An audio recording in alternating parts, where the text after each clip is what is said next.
មនុស្សលោកជាអ្នកកសាងសង្គមអត់មានអ្នកណាផ្សេងទេកុំរំពឹងថាប្រអិនប្រព្រំប្រយមប្រយៈណាចេញពីព្រៃចេញពីភ្នំចេញពីបាតសមុទ្រអាកាសសាមកកសាងសាលាខេមេស៊ីនឹងអត់ទេមានតែអស់លោកទាំងអស់ហ្នឹងឯងព្រះសម្មាសម្ពុទ្ធជំចាស់លោកថាមនុស្សចិត្តរបស់មនុស្សគិតយ៉ាងម៉េចសង្គមរបស់មនុស្សនឹងទៅជាយ៉ាងដូច្នោះចឹងសង្គមគឺជាលទ្ធផលនៃការបង្កើតឡើងដោយការគិតរបស់សមាជិកនៃសង្គមនោះមានន័យថាមនុស្សសង្កត់យ៉ាងម៉េចសង្គមទៅអញ្ចឹងឬក៏យើងនិយាយស្រួលស្ដាប់មួយទេថាអ្នកស្រុកនឹងនិស័យយ៉ាងម៉េចទៅអញ្ចឹងនិស័យល្អសង្គមល្អនិស័យមិនល្អសង្គមមិនល្អអញ្ចឹងណាញោមហើយឧស្សាហ៍មើលលោកគេយកលោកថ្លែងសន្ទរកថាតែអាត្មាចេះមើលតែបងសូមចូលរួមកោតសរសើរលោកហើយក្រុមការងារលោកបានជួយសង្គមច្រើនបដងតិចចឹងទៅបងយើងធ្វើមិនបានធំទូលាយទេញោមណាហ្នឹងហើយមិនបាច់ព្យាយាមទៅបញ្ចប់សង្គ្រាមនៅអ៊ុយក្រែនអីទេហ្នឹងទុកឲ្យញោមនៅអាមេរិកនឹងនេះគាត់ចាត់ចែងគ្នាគាត់ទៅហ្នឹងណាយើងគិតទៅមិនឲ្យខេមអេសៀនយើងមានគុណភាពទៅបានហ្នឹងមានបរទេសខ្លះមិត្តភ័ក្តិដែលធ្វើការនៅក្នុងវិស័យអាត្មាធ្វើការក្នុងវិស័យអន្តរសាសនាផ្ដោតសំខាន់លើសន្តិភាពលើសង្គ្រាមអីចឹងណាហើយកាលដែលគេទៅចាប់ដើមឆ្លោះគ្នានៅអ៊ុយក្រែនអីហ្នឹងមានមិត្តភ័ក្តិផ្ញើសារមកថាព្រះអង្គយាទព្រះអង្គឯងត្រូវធ្វើអ្វីយ៉ាងដើម្បីពិភពលោកអូពុទ្ធោធ្វើយ៉ាងម៉េចទៅធំមកបានពរអស់លោកទាំងអស់ទីស្រឡាញ់ទាំងអស់លោកក្តីអាត្មាក្តីពួកយើងសិតតែអ្នកនៅក្នុងវិស័យអប់រំទាំងអស់អាត្មាជាមួយលោកចាស់គូសុភាពនេះខាងគ្រូដែរមិនគ្រូប្រសង់បង្រៀនហើយធ្លាប់ធ្វើគ្រូជាមួយគ្នានៅសាកលវិទ្យាល័យបញ្ញាសាស្ត្រក្រោយមកអាត្មាក៏ឈប់ធ្វើការឈប់អីទៅក៏មកគង់នៅធម្មតានៅវត្តទៅហើយលោកចាស់លោកនៅបន្តវិស័យអប់រំនេះសំខាន់វាជាមូលដ្ឋាននៃការកសាងសង្គមនៅក្នុងពុទ្ធសាសនាពាក្យបុរាណពាក្យពុទ្ធដីកាគឺព្រះអង្គលោកបង្រៀនថាពុំមានពន្លឺអ្វីដែលភ្លឺជាងពន្លឺបញ្ញាឡើយក្នុងន័យនេះលោកឲ្យតម្លៃថាពុំមានអ្វីដែលវាខ្ពស់វាល្អជាជាងវិជ្ជានោះឡើយ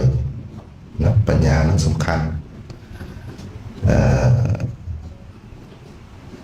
ដោយព្រោះ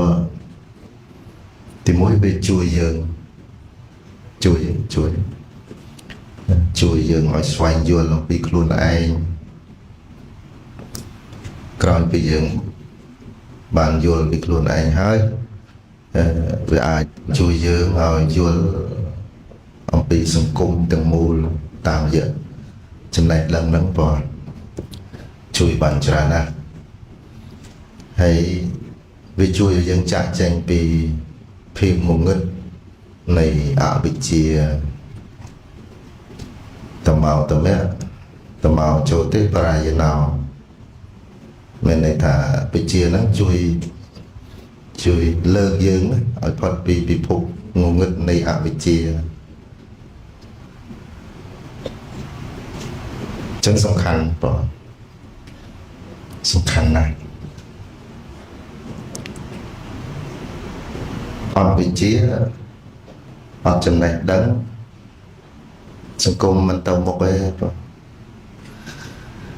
អាត្មាយើងមិនមកពីភូមិទេបងទៅកន្លែងគេបាញ់គ្នាបាញ់គ្នាទៅបំណងហ្នឹងយកមិញទៅយកមូលនិធិរបស់ជនជាតិខ្មែរយើងទៅជួយគ្នាដោយសារគ្រោះរំជួយដី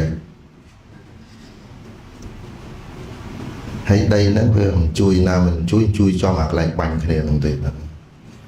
kịch cỏ phó kịch đầy phó ở chẳng tấu mình đừng lộ nó một bạc lắm anh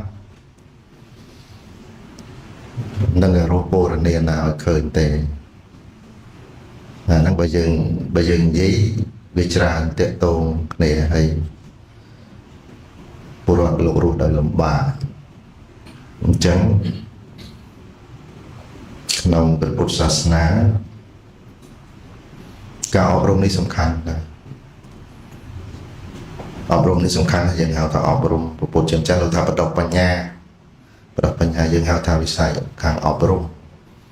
ปัจจัยกูเอาสังเวยคือทาวิกา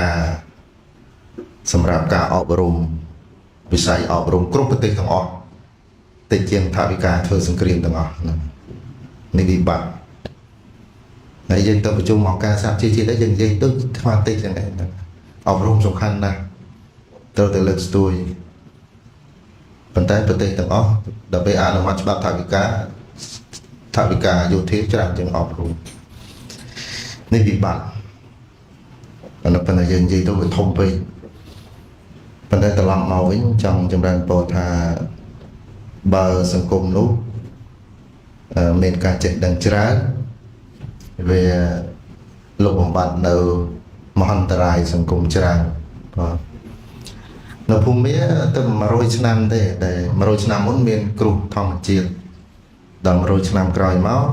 กรุทองจีนมาซาติดยังมาโรยชนามเมียนบัดดองเจอเมียนบัดดองเตะแต่สังเกตเมียนโจเจ็ดสับชนามอะไรเนาะจังเมียนในฐานนั่งวิบัตินั่งเวการแจงปีมนุษย์เรื่องกรอเรื่องไอ้นี่นั่นเรื่องอนาคตเพียบเรื่องบิดบัตสังคมมาจนนู้นเพียงนั้นการแจงปีผู้เยิงจีมนุษย์สมาสังพุทธจงใจเราทามันนึก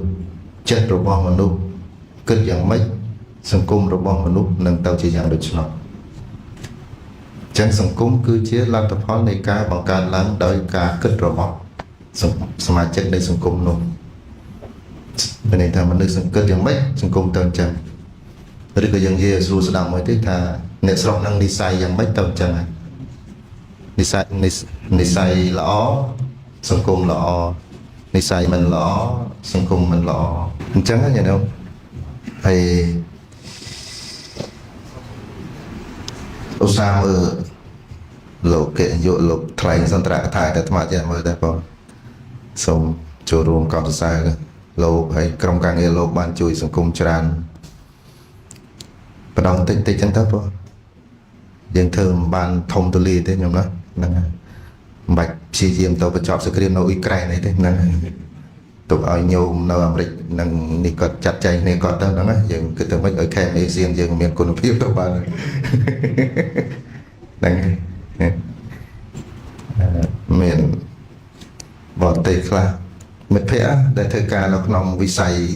อาตมาเทการขนมวิสัยอันตรศาสนาปราบสำคัญเลยสันติภาพเลยสังครีมอะไรอย่างนั้นนะให้การได้เกตึมจับดำชลุกในเราอุกรนไว้นั้นเมียนเม็ดเพะพญาซามาถ้าบางเยียดบางไอ้เราเธอไม่ไว้ไม่ย่างนำไปพบลงโอ้ปวดโถเธอยังไม่เต้าทงมาดังไง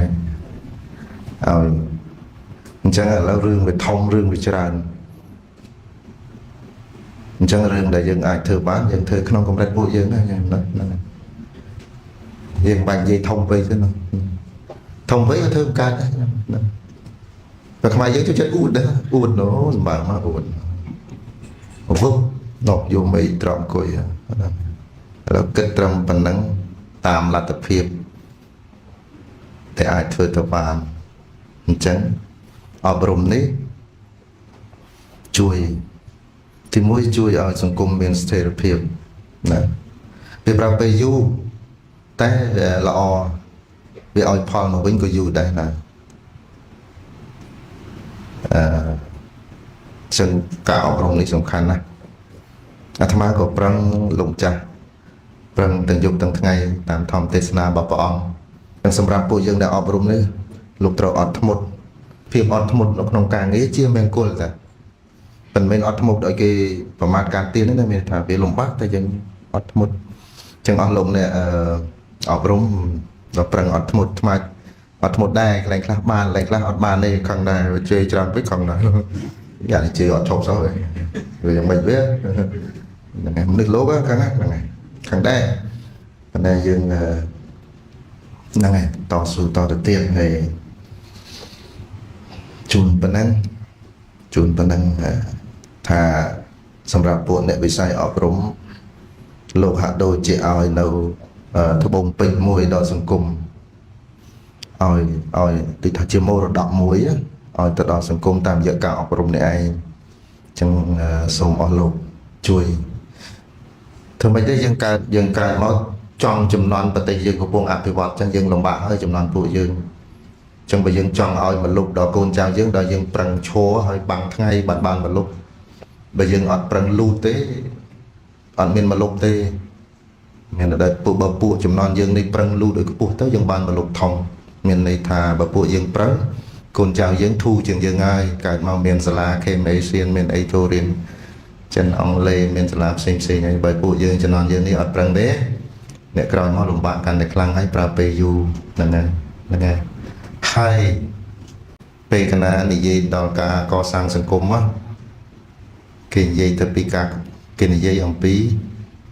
ការលះបង់របស់មនុស្សលោកជាអ្នកកសាងសង្គម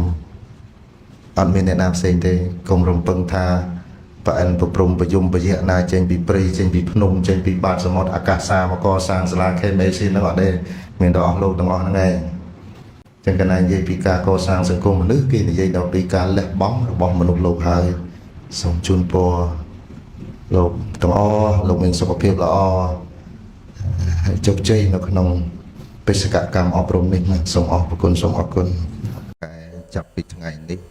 រាប់ចាប់តាំងពីថ្ងៃនេះទៅចឹងថ្ងៃនេះទីតីក្រៅពីព្រះអង្គប្រកាសប្រាប់ដល់ពុទ្ធមេមកជនប្រាប់ដល់សត្វលោកទាំងឡាយក្រោយពីការត្រាច់ទៅក្នុងសង្សារវដ្តអស់4សង្ខ័យកម្រៃមួយសែនកាប់ដើម្បីនឹងបំពេញបារមីកសាងសេចក្តីល្អអប់រំចិត្តដើម្បីនឹងបានត្រាស់ដឹងនៅសម្មាសម្ពោធិញ្ញាណនោះគឺជាជីវិតដែលអន្តោលទៅក្នុងលោកនេះយ៉ាងលំបាកវេទនាក្រៃលែងហើយថ្ងៃនេះគឺជាថ្ងៃដែលព្រះអង្គបានប្រកាសថារាងកាយរបស់តថាគតវត្តមានរបស់តថាគតក្នុងសង្សារវដ្តនេះនឹងត្រូវបញ្ចប់នៅក្នុងរយៈពេល90ថ្ងៃទៀតខ្លីនឹងឯងព្រះអង្គពោលប្រាប់ដាក់អាយុសង្ខាបញ្ជួន80ណាញាតិញោមព្រះលោកបរិនិព្វានបញ្ជួន80ប៉ុន្តែមុន40ឆ្នាំនោះក៏ជាថ្ងៃដែលព្រះអង្គប្រកាសសម្ដែងនៅអវាទបដិមកគឺជាគោលបដិបត្តិដ៏ធំសម្រាប់ព្រះពុទ្ធសាសនាព្រះអង្គត្រាស់សម្ដែងគោលការណ៍11យោបនៈភិក្ខុធម្មានុធម្មបដិទៅមួយទៀតបដិបណ្ណោវិហារតិសាមីជាបដិបណ្ណោអនុធម្មចារីសោតថាកតាំងសក្ករោតិក្រោតិប៉ុណ្ណេះជាដើមមានសេចក្តីថាចូលអ្នកបំពេញចូលអ្នកលះបង់នៅអំពើអាក្រក់នេះគឺព្រះពុទ្ធអង្គណាស្ដេចត្រាស់ដឹងមកក៏ប្រាប់មនុស្សលោកឲ្យលះបង់មិនឲ្យធ្វើអីទេឲ្យតែលះបង់អំពើអាក្រក់ទី1ទី2ធ្វើនៅអំពើល្អទី3រក្សាចិត្តឲ្យស្អាតពាក្យនេះនិយាយស្រួលថាស្រួលស្ដាប់តែពិបាកធ្វើតាមក្រៃលែងពិបាកខ្លាំង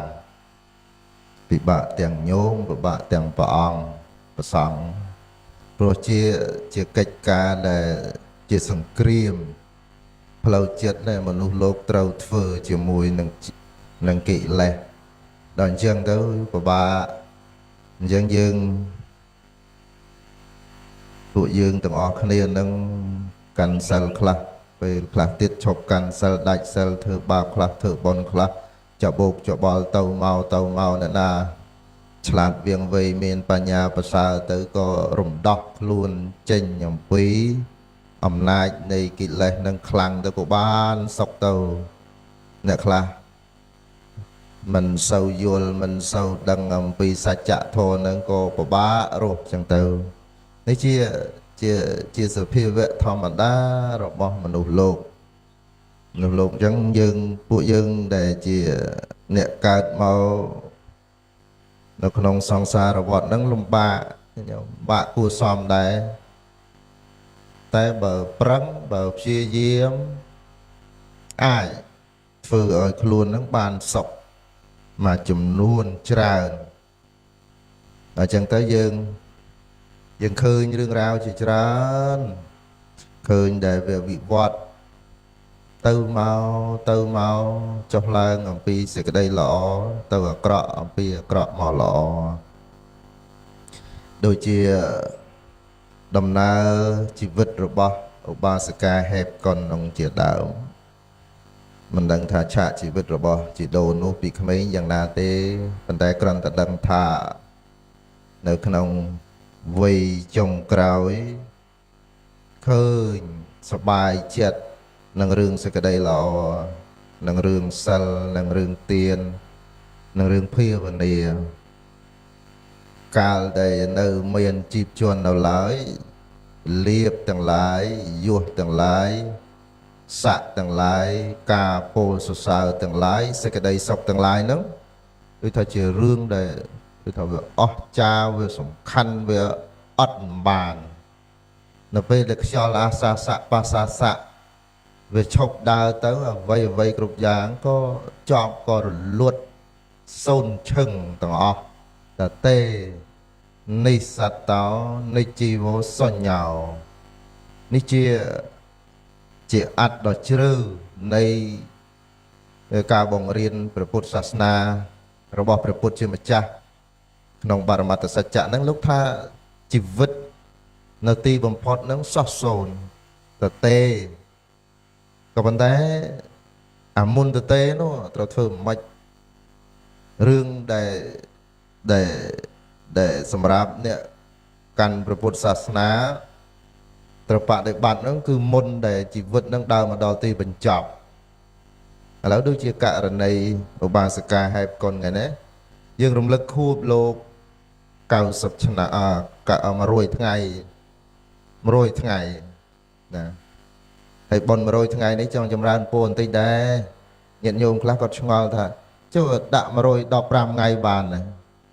ចុះដាក់99ថ្ងៃបានណាដាក់ប្រហែលក៏បានតែវាមិនទាស់ហើយអាថ្ងៃនោះញាតិញោមខ្លះទៅជែកគ្នារឿងថ្ងៃម៉ែស្លាប់រាប់មកបានតែ99ទេណាធ្វើប៉ុន100ថ្ងៃមិនបានទេណាខ្វះប្រហែល12ម៉ោងទៀតណាអត់ទេអស់លោកសពរស់អត់មានទេនឹងអញ្ចឹងទេខ្វះតិចតួចទៅមិនអីទេវាមិនកំណត់នឹងចំនួនទេអានេះជាប្រពៃណីរបស់អ្នកស្រុកដែលលោកកំណត់ថាបុណ្យសពហើយក៏បុណ្យខួប7 100 1ឆ្នាំ3ឆ្នាំ5ឆ្នាំ10ឆ្នាំឥឡូវយើងធ្វើដល់ថ្ងៃវិសាខបូជាខួបពុទ្ធប្រហែលទេខួបព្រះប្រហែលញោមឆ្នាំក្រោយយើងធ្វើខួបការបរិនិព្វានរបស់ព្រះអង្គប្រហែលឥឡូវលោកចៅនេះធ្វើឲ្យយាយ100ថ្ងៃដល់យើងអ្នកកាន់ពុទ្ធសាសនាវិសាខឆ្នាំហ្នឹងខួបប្រហែល2568ឆ្នាំប៉ុន្តែមានញោមណាធ្វើបន់ខួប2000ឆ្នាំទេមិនមែនទេចាសរោនធ្វើខួប2000ឆ្នាំអត់មែនទេនេះខួបគេណាញាតិញោមអញ្ចឹងដែលយើងមើលអញ្ចឹងទៅវាអត់មានអីទេរឿងហ្នឹងរឿងជារឿងកំណត់របស់សង្គមទេញាតិញោម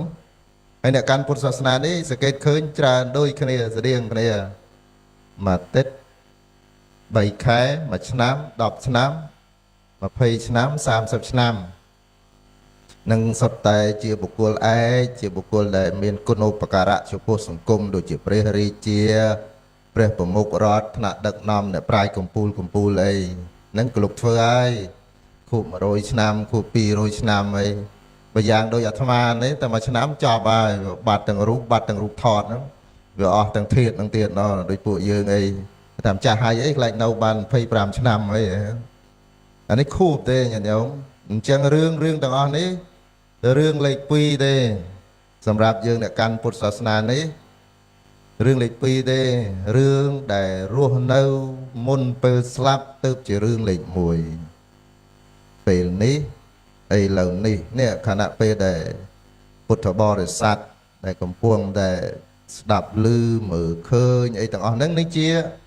ធម៌របស់ព្រះសម្មាសម្ពុទ្ធជាម្ចាស់ហ្នឹងគឺយកមកបដិបត្តិនៅពេលហ្នឹងហើយឲ្យផលឲ្យអានិសង្សដល់ក្រៃលែង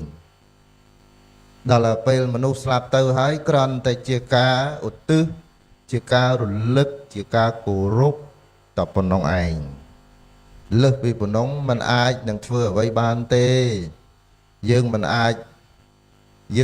ធ្វើដំណើរឬក៏មានវិធីសាស្ត្រណាទៅតាក់ទងនឹងអ្នកដែលស្លាប់បានទេញាតិញោមមិនមានទេ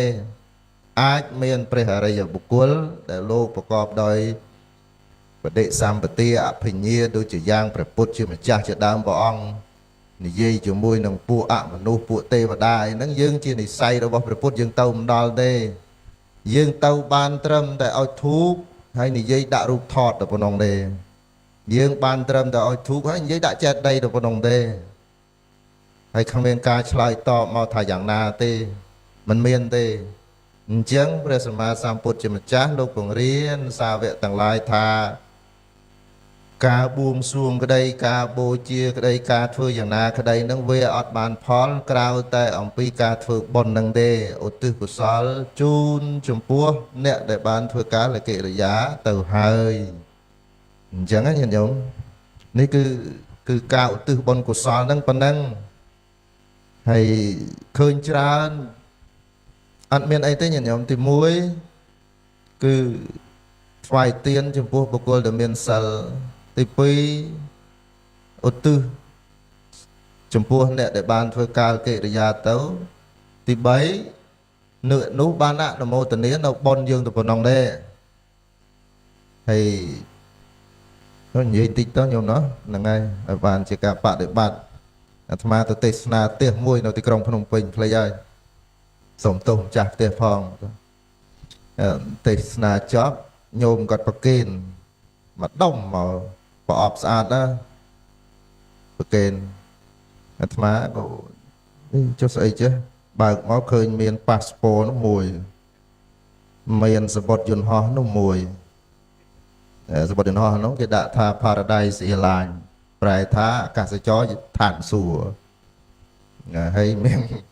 មានប៉ាសពតនោះគេដាក់លិខិតឆ្លងដែនអញ្ចឹងមិនដឹងប្រទេសណាគេអត់ឃើញមានថាទេគេដាក់តែលិខិតឆ្លងដែនហើយអាត្មាចេះឆ្ងល់គេប្រគេនកណាឲ្យកណាទៅលិខិតឆ្លងដែនមិនគេធ្វើបែបលិខិតឆ្លងដែនអត់ឃើញគេបោះគេដាក់សភៅប៉ុណ្ណឹងណាហើយឃើញមានលិខិតឆ្លងដែនមានគេហៅ boarding pass ហ្នឹងគឺពេលឡើងយន្តហោះគេឲ្យកូនកដាស់មួយសម្រាប់ឲ្យយើងមើលកៅអីអង្គុយចឹងមកសបុតហ្នឹងមានទាំងអស់មានទាំង boarding pass មានទាំងលិខិតឆ្លងដែនមានទាំងអីមកកាផ្លេហើយគេយកមកប្រគេនអាត្មាសួរថាឲ្យអាត្មាឬមិនទេនេះថាទៅណាថាឲ្យទៅឋានសួគ៌ទេជាយន្តហោះទៅឋានសួគ៌យ៉ាងណាទៅហ្នឹងហើយអាត្មាសួរតែប្រគេនអាត្មាឲ្យអាត្មាជិះអាហ្នឹងមិនមែនទេថាអត់ទេប្រគេនដើម្បីឧទ្ទិសកុសលហ្នឹងហើយនៅប្រទេសខ្លះគេធ្វើដល់ប៉ុណ្ណេះទៀតញាតិញោមគេទៅសេសែកទៅចាស់ហើយអញ្ចឹងខ្លាចស្អែកឬខាន់ស្អែកផុតរលត់ទៅអីគេដាក់សែកឲ្យ$1 លានទៅយកទៅចាយទៅប៉ុណ្ណឹងទៅបើកនៅឯណាមានផ្ញើមកឲ្យចាសរោនវិញហ្នឹងហើយហេតុអីបានយ៉ាងដូចនេះដោយសារតែជំនឿដោយសារតែការជឿរបស់អស់ទាំងនេះវាហ្នឹងហើយធ្វើក៏វាមិនទាស់ជាខុសអីទេប៉ុន្តែគ្រាន់តែវាខាតពេលខាតប្រយោជន៍ហើយមិនបាននាំមកនៅផលអីទេញោមណា đằng ngày hay là số khơi bật tê khla khơi nhiệt nhôm dương khlaเป็นฉลาดได้โยมขมายยังธรรมะต่อสายโยมเปิดจังไปจูนลานแต่เอาเนียดได้สลับเต้าดดลานก็ได้เอาเห็นดดอาเมนเต้นไปไถ่ไม่เห็นอันนู้นจะดอกมือเนี่ยดดไม่บ้านนะคำดังตรงตีนรำติงบ้านให้ดดนี่ไม่ดดลานก็ได้นั่นไงไม่อยากได้จะคุยธรรมะจะคุยเกิดดดลานก็ได้เพราะบ้านนั่นไงฉลาดจะดดลานก็ได้นั่นไงดดลานเป็นเต้นครูถนัดทอมอ่ะขนาดก็คาดเลยหาได้บางอย่างโดยชนะโดยซาแต่จังบางแต่โดยพิจิตรไปขังดาวโดยซาแต่ปัญญาเราบอกยังต้องเวียเมียนต่อตามกลุ่มรัฐแต่จังเต้าในขนมสังคมมนุษย์นั้นคือยังเมียนกรุบยางแต่งอ๋อจังสำหรับยังพูดในการพุทธศาสนานี้บะเมียนปัญญาบะยุลเคยถ่า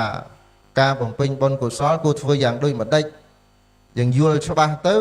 ធ្វើទៅបានផលទីទីក្រៅពីបានផលហ្នឹងញាតិញោមក៏មិនជាតោះខុសមិនជាទឹះមិនជាខឹងមិនជាអីនឹងរឿងអស់ទៅហ្នឹងទេញាតិញោមមើលទៅវិញមើលពិភពលោកហ្នឹងវាវិវត្តទៅអញ្ចឹងវិញតែអូនេះណាដំណើរជីវិតដំណើរធម្មជាតិរបស់សង្គមវាយ៉ាងដូចនេះ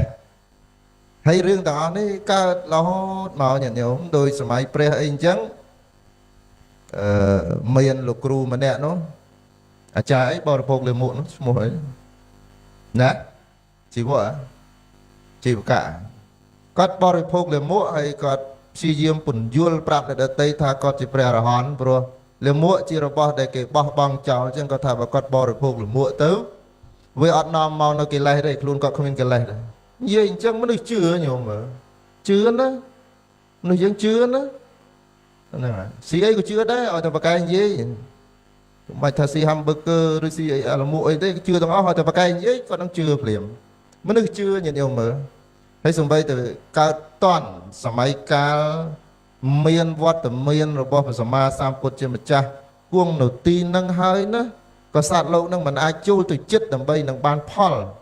អំពីការត្រាស់ដឹងរបស់ព្រះសម្មាសម្ពុទ្ធបានដែរអត់ជឿញាតិញោមមើលអត់ជឿទេអញ្ចឹងបើសិនជាញាតិញោមឃើញសង្គមមនុស្សនឹងវាជឿផ្សេងគ្នាអញ្ចឹងមិនមានអីគួរឲ្យទៅតោះទេកំណត់ដឹងក្នុងចិត្តតែប៉ុណ្្នឹងទៅបានហើយបើអាចជួយបានជួយប្រាប់ជួយពន្យល់ទៅបើថាជួយមិនបានទេក៏តាមនិស័យរបស់សត្វទៅដល់អញ្ចឹងទៅការបប្រតិបត្តិយើងនឹងធូរញោមអត់ទៅទេរៀនធម៌មិនក៏មិនទៅដែរអ្នកដែលរៀនធម៌ហើយយល់ធម៌ហើយបប្រតិបត្តិធម៌ហើយនេះមិនចេះទៅទេចេះទៅទេពីដើមកាយដែលរៀនធម៌ទៅ slot នឹងឲ្យផលណាញោមតែពីដើម slot តែរៀនធម៌ហើយកាយអាហ្នឹងអត់ឲ្យផលទេអាហ្នឹងឲ្យទោសវិញហើយពីដើមមិនចេះតោះមិនចេះទៅអីទេពាក្យទៅហើយនឹងកែតម្រូវខុសគ្នាញាតិញោមដូចព្រះសម្មាសម្ពុទ្ធជាម្ចាស់ព្រះអង្គមិនមែនជាបុគ្គលដែលគួងមិននិយាយស្ដីទេមិនមែនតែអ្នកឯងខុសក៏អ្នកឯងត្រូវក៏អើទេអត់ទេព្រះអង្គពូលព្រះអង្គប្រាប់ព្រះអង្គពន្យល់តែមនាលភិក្ខុទាំងឡាយនេះអ្នកធ្វើយ៉ាងដូចនេះមិនត្រូវទេអ្នកជាសមណៈអ្នកមិនគួរអ្នកមិនត្រូវសម្លាប់សត្វទេអ្នកបុគ្គលណាមួយសម្លាប់សត្វតថាគតហៅបុគ្គលនោះថាជាមិនមែនសមណៈអសមណៈហៅទេលោកប្រាប់អញ្ចឹងហើយលោកពោលសរសើរបញ្ញារបស់ព្រះសារីបុត្រអីអញ្ចឹងអានេះពាក្យទៅហើយនឹងកាលដែលពាក្យទៅហើយនឹងពាក្យដែលឲ្យយោបល់ជួយគ្នានឹងផ្សេងគ្នាញាតិញោមណាទៅវាប្រកបទៅដោយទោសៈហ្នឹងហើយចឹងរៀនធម៌ហ្នឹងរៀនដល់ណាក៏មិនចេះទៅដែរញាតិញោមរៀនវិន័យក៏មិនទៅរៀនប្រសូតក៏មិនទៅរៀនអភិធម្មក៏មិនទៅរៀនទាំងអស់ក៏មិនទៅរៀនអីក៏មិនទៅដែរឲ្យតែរៀនយល់ធម៌ហើយយកធម៌ហ្នឹងមកបដិបត្តិប៉ុន្តែវាទន្ទឹមនឹងហ្នឹងឲ្យយើងស្វែងយល់ថាតើសភាពពិតនៃសង្គមហ្នឹងវាវិវត្តយ៉ាងដូចម្ដេចអញ្ចឹងញាតិញោមណាហ្នឹងហើយតែអញ្ចឹងទៅហើយទៅរៀនធម៌បបាក់មានបបាក់ណាទេបាក់ទៅញោមហ្នឹងហើយបបាក់ហ្នឹងហើយបបាក់បាក់ថ្មឃើញញោមខ្លះតឹងទ្រូងរៀនធម៌តឹងរមងហ្នឹងតឹងខ្លាំងមែនទេ khởi lúc tăng vì lúc khởi cha tăng về cha đòi tăng du tu đúng tôi nó cài được luôn anh kia sao hiền chết du chết ngồi trong mấy ban anh riêng thôi chứ cái ngày chứ cái khởi những cái khai nó cái bên khai này giữ cái khai gì rồi mình vừa đã cái cái khăn đài này cho cái chả cái thế này chẳng cả bạn để bạt thôn nó cứ bắt đầu tranh tờ bốn tranh bị cài dùa tầng on ní tìm tia cả sạc xa ở lục sọc vào đó tầng on hay nè cancel ní nữa nè cancel ní mình nghĩ nâng tư rê đôi chìa Samai lâu ní nhận nhóm mà Samai lâu ní mình nữ lùm bạ chật chả nè tạm biết nữ lúc bạ chật tăng dụ nè hay không mình tầm bạ lội từ phần tế sẵn cung mà lâu ní vì tràn rương phê nhận nhóm mơ thầm á tê sna hơi trâu vư tàu tì krong trong bình vinh phliêm lâu mà chỉ hiêng ní của bộ tê sna mà chỉ hiêng ní càng nghe của bộ nó không vọt này là nhóm mơ nó dân sừng về chứ nó nâng việc phơ ca cho môi khá nêu đâu ạ đang thả vây để đạo lục thư nó lục thư bàn rồi on tê plus ai ta có càng nghe bẩn tường nó đấy lâu nên cái thà chia sừng chỉ chạ chỉ vứt rồi bao bộ dương nia sớm mai sát vật tim mà phê mùi ní cứ chia sát vật đã rùm rứt đôi chạ chỉ vứt rồi lươn vây cột giang đi cầm nọt đôi mong tầng o nhận nhôm sọc ngày đi chẳng dừng tăng tê sna du quạt bàn đến ông đòn mong cái tê du mấy mình đội dương bị đau nèแต่ละเขามันรัวเรื่องอัดไอ้เด้แล้วแต่cái miền vệ clear cái mùi bị bay buồn chứ ông tao bón tia nhôm còn miền mong nhôm màu vọt ông còn miền mong đấy còn dây mùi đi quân thông du quay nó lục vuông là trong lục vuông cướp tao này là hốt đạp bắt này lúa bạc này lăng vuông liệt nè nè ngay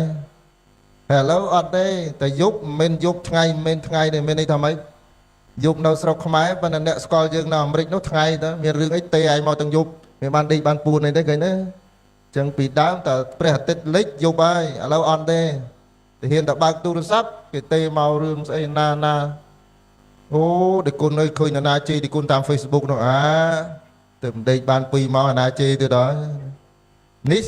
chỉ vứt ông lấy cái how thật the depressed world the world which is full of depression chia bị phốp lục để phô pin từ đó khiếp tócប្រមល់នៅក្នុងចិត្តដូនដែលចាស់ដែលអត់ប្រើអារបស់ស្អីហ្នឹងជិះលោកចិត្តព្រះអង្គញោមចាស់ឆ្ងល់ចុះព្រះអង្គទេសនាស្ដាប់បានចុះមិនយ៉ាងម៉េចរឿងវាយ៉ាងម៉េចញោមក្មេងៗឥឡូវនេះណាចិត្តដូចកាលពីសម័យញោមទេចិត្តលឿនណាស់លឿនដល់អញ្ចឹងទៅមនុស្សឆាប់ខឹងអ្នកខ្លះបើឆាប់បាត់ល្អរួចខ្លួនតែមិនឆាប់បាត់ហ្នឹងអាខឹងនឹងមកយូរទៅវាទៅគំនួរដូចបុរាណលោកប្រៀបថាដូចជាដុំដីដុំផុកដែលវាចប់នឹងកតុយជ្រូកណាញោមអានោះទស្សនៈបែបខ្មែរដែលវាអោបកសោបអត់ដែលវាទុំចប់នឹងកតុយជ្រូកយូរទៅពីដើមទូចប៉ុណ្ណេះទេដល់យូរប៉ិនមេដៃប៉ិនមេជើងអាដីនឹងរឹងណាញោមដីនឹងកតុយជ្រូកណាញោមដាក់មកក្នុងបឋមចង់បែកទេណាដល់យូរទៅណាយ៉ាងណាមិញ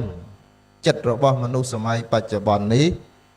ក៏តែងតែដើរប្រមូលយកនៅការមិនសบายចិត្តយកមកទុកដាក់នៅក្នុងចិត្តអញ្ចឹងដែរទុកដាក់យូរទៅធ្វើឲ្យចិត្តនោះបាត់នៅប្រកដីភាព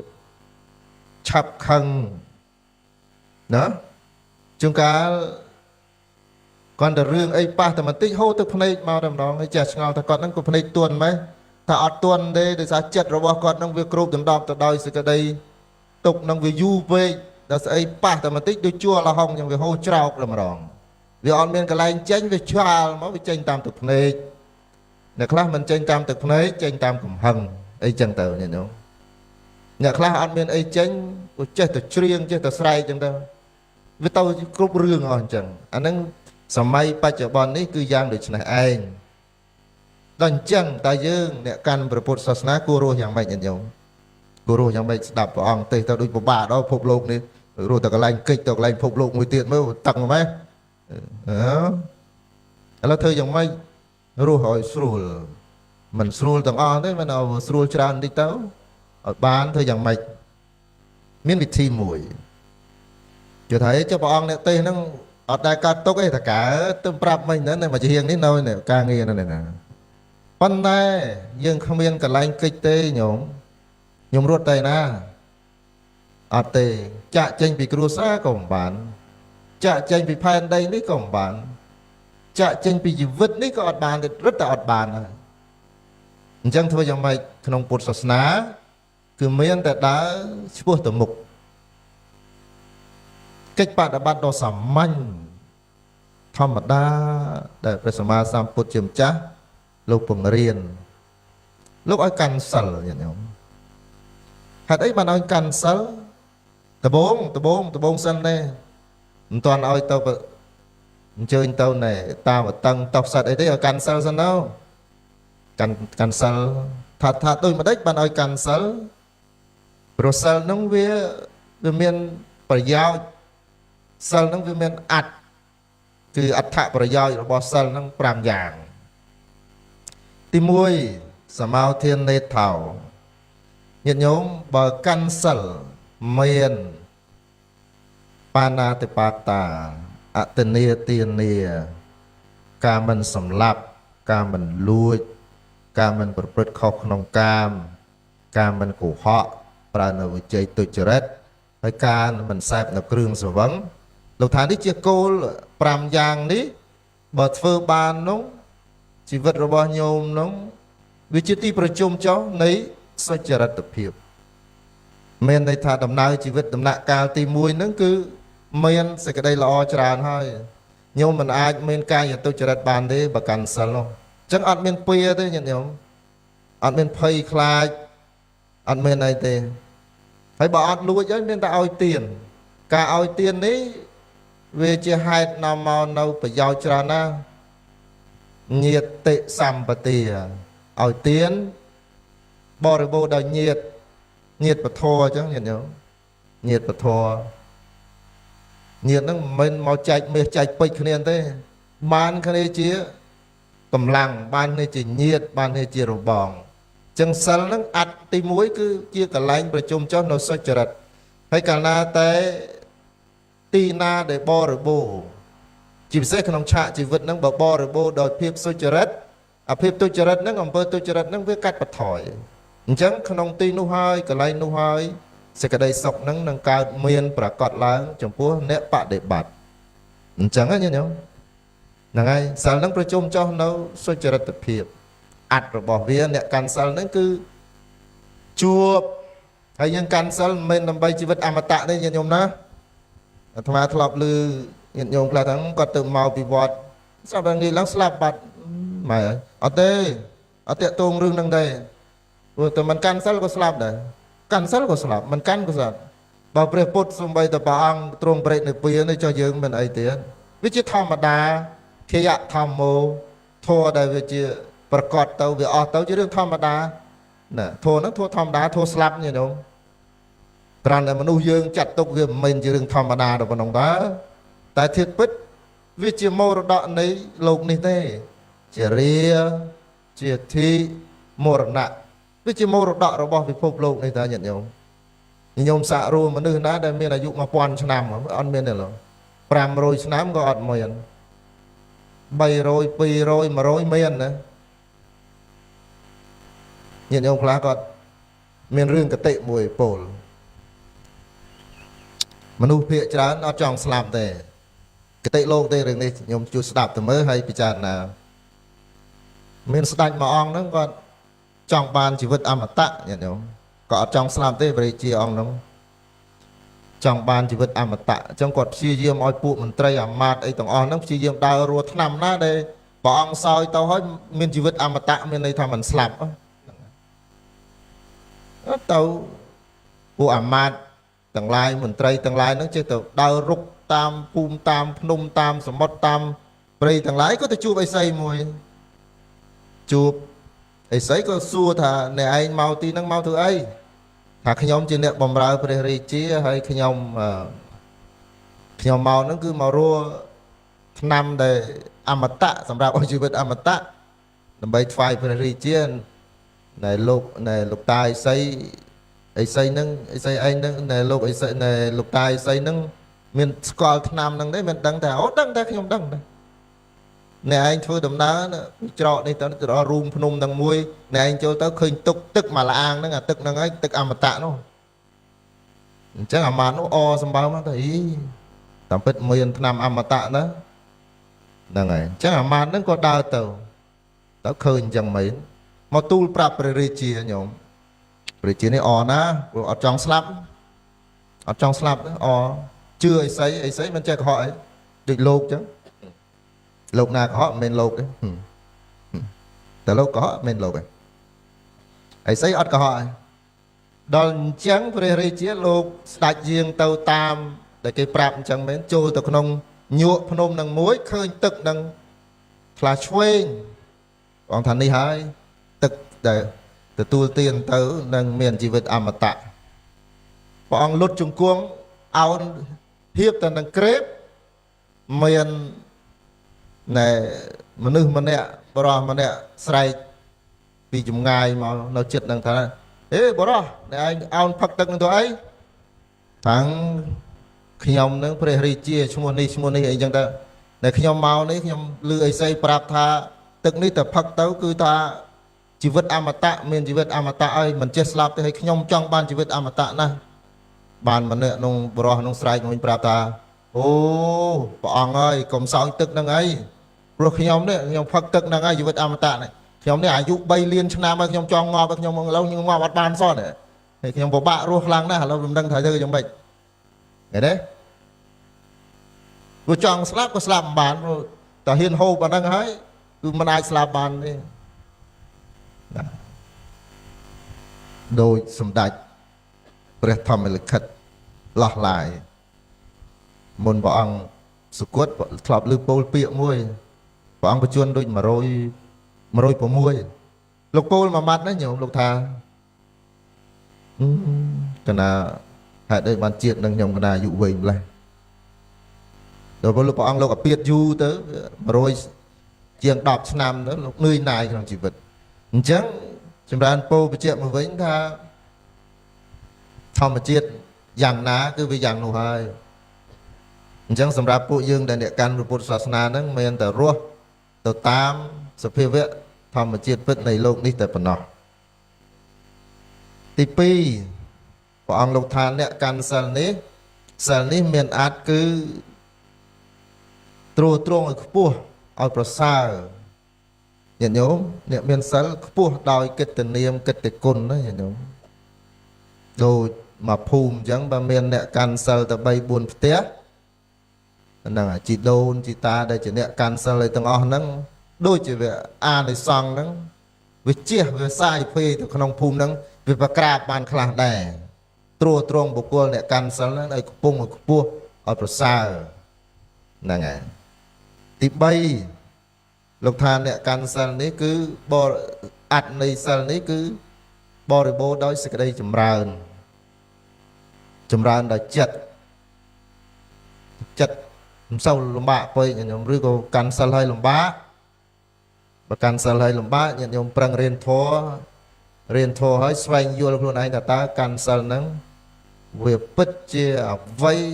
វាពិតជាការបដិបត្តិទៅតាមអ្វីដែលព្រះសម្មាសម្ពុទ្ធជាម្ចាស់បានបង្រៀនដែរឬទេបើញាតិញោមបដិបត្តិធម៌ហើយកាន់សិលហើយ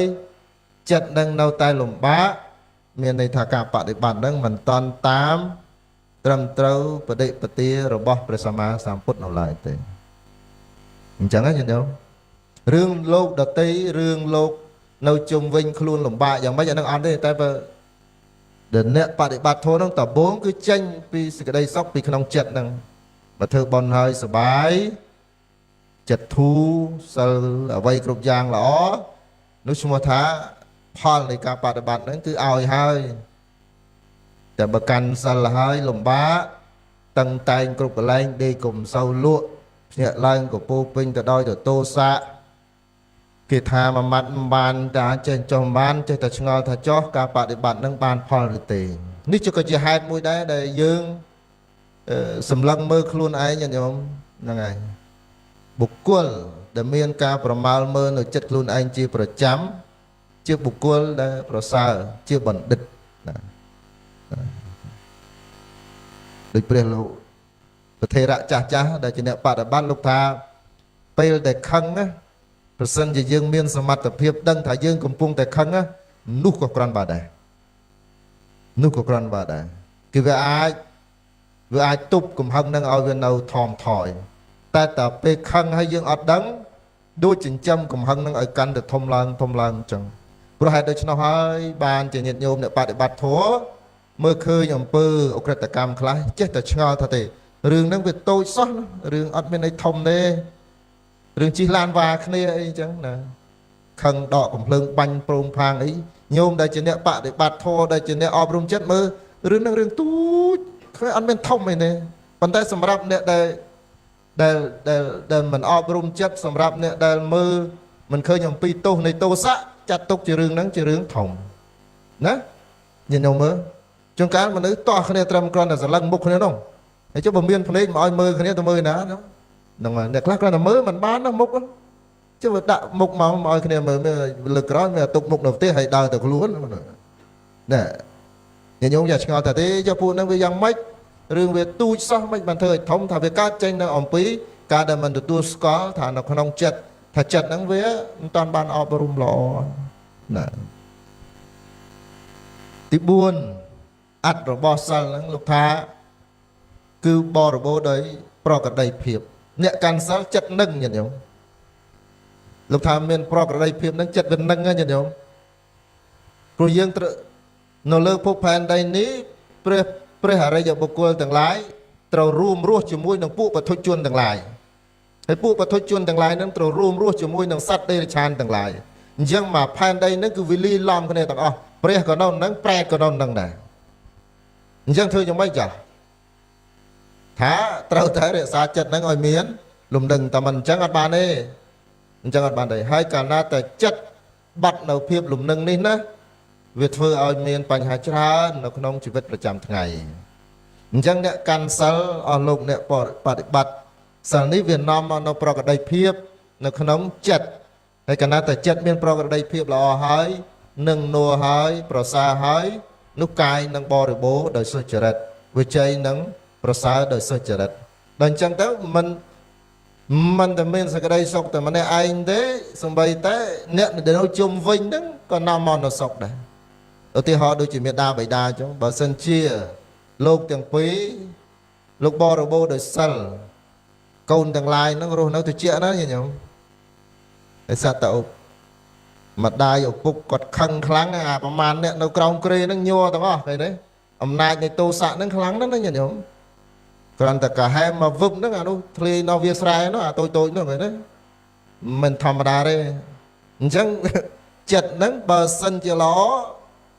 ក៏ពន្លឺក៏អានិសង្ឃក៏ចំហាយវានឹងជះទៅអ្នកចិត្តខាងគ្រប់ដណ្ដប់អ្នកចិត្តខាងហ្នឹងល្អវាទៅជៈវាទៅជុំយ៉ាងដែរតែបើអាក្រក់វិញក៏វាគ្រប់ដណ្ដប់វាជះឥទ្ធិពលទៅលើបុគ្គលដទៃហ្នឹងក៏យ៉ាងដូច្នោះដែរទី5លោកថាសិលនេះសីតលទ្ធោតិចញាតិញោមតិចហ្នឹងគឺតិចចិត្តមិនមែនតិចអីទេតិចចិត្តតិចដោយអ្វីថាពេលដែលជួបបញ្ហាមិនស្រួលច្របល់ទេអាចរក្សាចិត្តនឹងឲ្យនៅត្រជាក់បានល្មមមានទុកដូចគ្នាខ្ញុំថាអ្នកកាន់សិលអត់ទុកនោះណាមានទុកដូចគ្នាតែចិត្តនឹងត្រជាក់ឲ្យប្រឈមមុខនៅសេចក្តីទុកនឹងដោយបញ្ញាប៉ុណ្្នឹងតើសម្រាប់ពួកយើងអ្នកកាន់ពុទ្ធសាសនាកាន់សិលឲ្យទៀនចម្រើនភាវនានេះគឺមិនមែនដើម្បីចេះហោះចេះហើរឬក៏ដើរលើទឹកអីទេញាតិញោមណាគឺដើម្បីនឹងប្រឈមមុខទៅរឿងរ៉ាវទាំងឡាយនៅក្នុងជីវិតតែប៉ុណ្ណឹងទេមានការយល់ច្រឡំយ៉ាងច្រើនសម្រាប់អ្នកកាន់ពុទ្ធសាសនាទាំងម្ដាយខ្ញុំកណាទៅវត្តរហូតមិនដឹងហេតុដូចម៉េចបានជាគាត់កើតរោគហ្នឹងអត់ទេរឿងកើតរោគនេះវាកើតមានហេតុព្រោះវាច្រើនណារឿងរោគរឿងជារារឿងជាធិរឿងមរណៈហ្នឹងវាជារឿងធម្មជាតិទេអញ្ចឹងសម្រាប់យើងអ្នកកាន់ពុទ្ធសាសនានេះគឺយើងត្រូវរស់តាមលំហូរនៃធម្មជាតិហើយប្រឈមមុខជាមួយនឹងបញ្ហានៅក្នុងជីវិតអញ្ចឹង ដែលអាចធ្វើបានតបងញាតិញោមដូចចម្រើនពូមិញហ្នឹងថាអត្តនៃសិលគឺថាសិលហ្នឹងនាំមកនៅអវ័យគឺនៅមកនៅហេតុ5យ៉ាងហ្នឹងជាកន្លែងដែលប្រជុំទៅដោយសុចរិតធ្វើឲ្យបុគ្គលនឹងមានភាពខ្ពង់ខ្ពស់ធ្វើឲ្យមានការរីកចម្រើនមានផលប្រដីភាពផ្លូវចិត្តហើយនឹងត្រជាក់ត្រជុំចឹងអត្ត5យ៉ាងហ្នឹង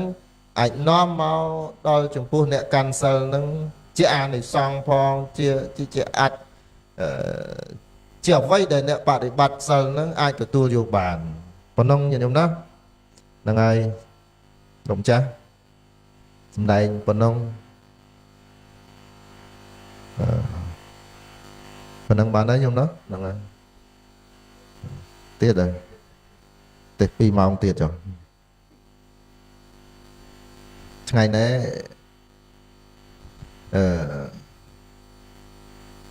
មេកបូជាហើយសូមអស់លោកសពបរោះទាំងអស់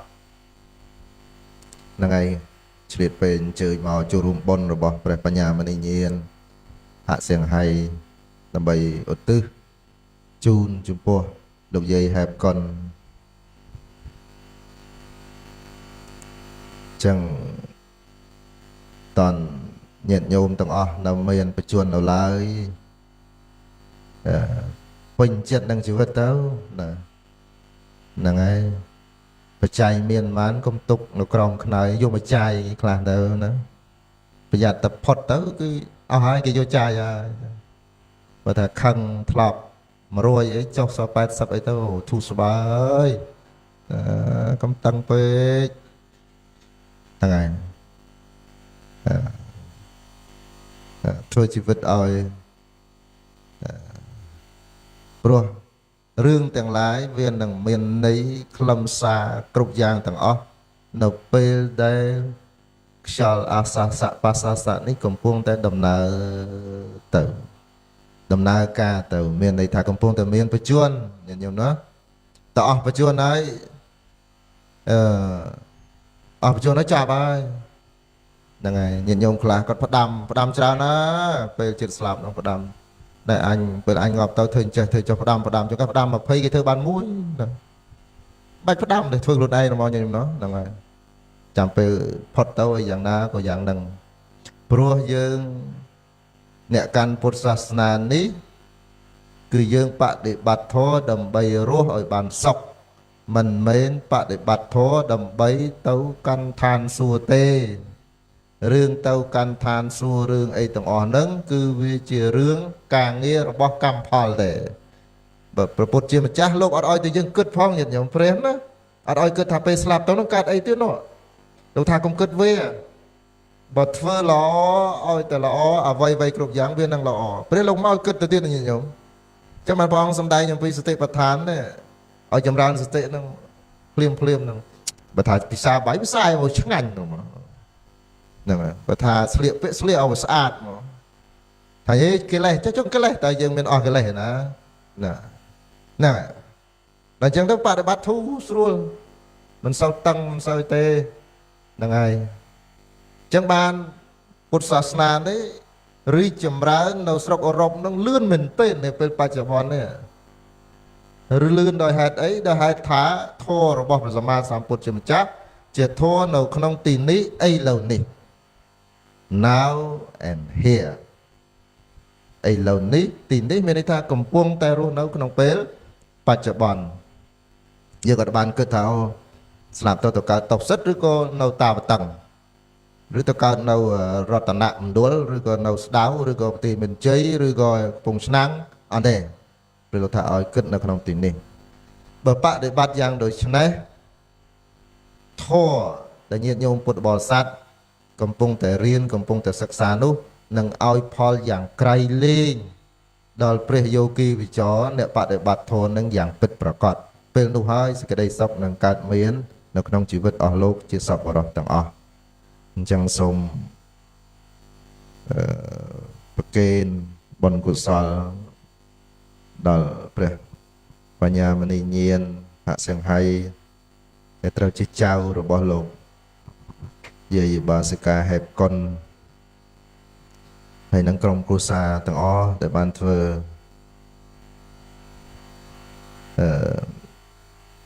កុសលនេះជូនចំពោះញោម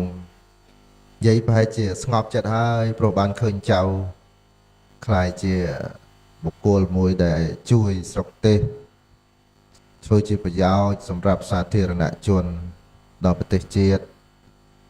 ហ្នឹងហើយបកូនណាប្រសង់គ្រប់ព្រះអង្គអត្តភាព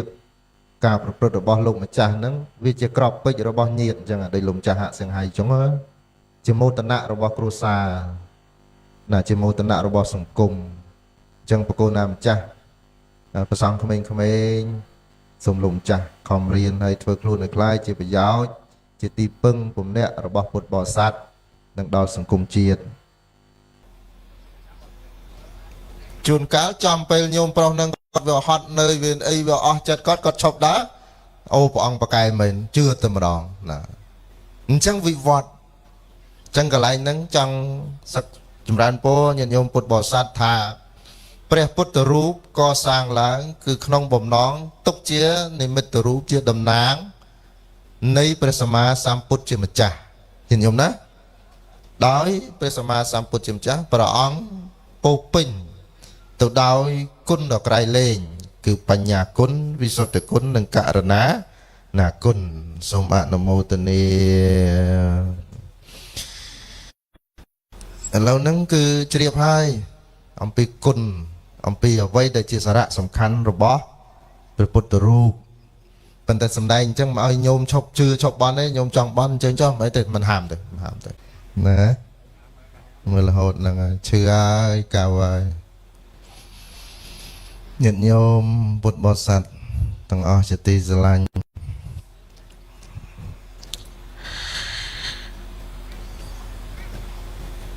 វត្ត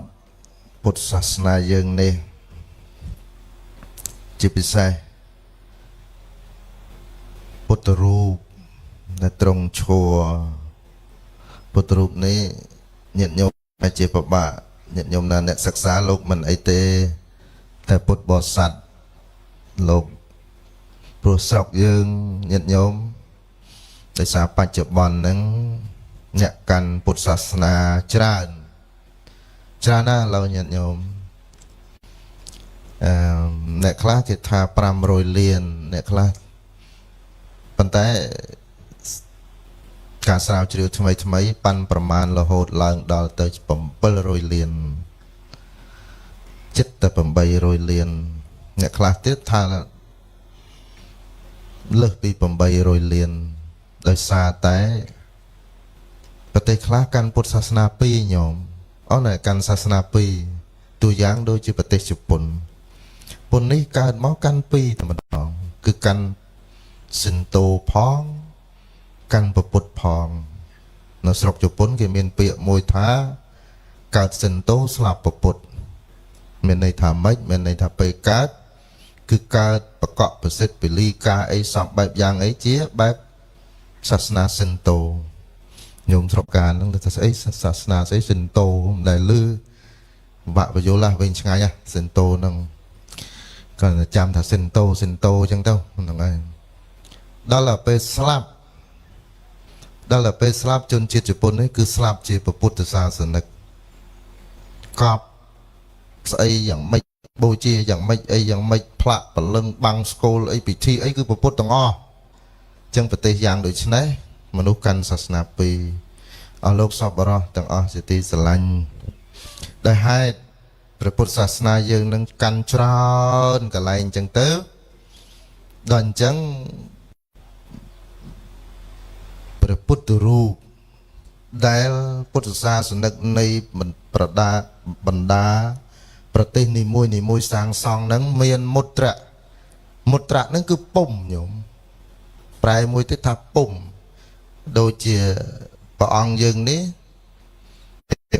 វាជាការរួមបញ្ចូលនៅឯដល់មានប្រសាសន៍នេះវិតកមុទ្រៈហ្នឹងឯងពន្យល់បង្ហាញតាមរយៈកាយវិការមេដៃចង្អុលដៃផ្គុំគ្នាបង្កើតជារង្វង់ហើយមករៀមដៃ3ទៀតសន្ធឹងធម្មតាខ្ញុំឃើញប្រហោះព្រះអញ្ចេះទេខ្ញុំខ្លះក៏ឆ្កល់ថាចាំបាច់ធ្វើអញ្ចឹងធ្វើអីធ្វើអញ្ចេះទៅថា ថាធ្វើមិនក៏បានដែរតែយើងថាទេប៉ុន្តែវាមានពុំញញឹមណាហ្នឹងហើយខ្ញុំខ្លះឆ្ងល់ថាព្រះអង្គកណាឃើញព្រះខ្លះគេដាក់បបាទអញ្ចេះអត់ណែប្រហោះអញ្ចេះខ្លះធ្វើអញ្ចេះនឹងមានន័យថាម៉េចមានន័យប្រកេអញ្ចឹងក្នុងមុទ្រៈខ្មែរយើងហ្នឹងគឺពុំនៃការកសាងព្រះពុទ្ធរូបនៅក្នុងពិភពលោកទាំងមូលនេះគឺមិនដូចគ្នាទេញាតិញោមណាជាពិសេសញាតិញោមអុកញ៉ាញោមទាវលោកអញ្ជើញទៅកាន់ប្រទេសដទៃឃើញព្រះពុទ្ធរូបអីផ្សេងចេះថាអីចុះមិនរូបព្រះនៅស្រុកនេះខុសពីរូបយើងអានោះមុទ្រៈបែបចិនមុទ្រៈគឺពុំបែបជប៉ុន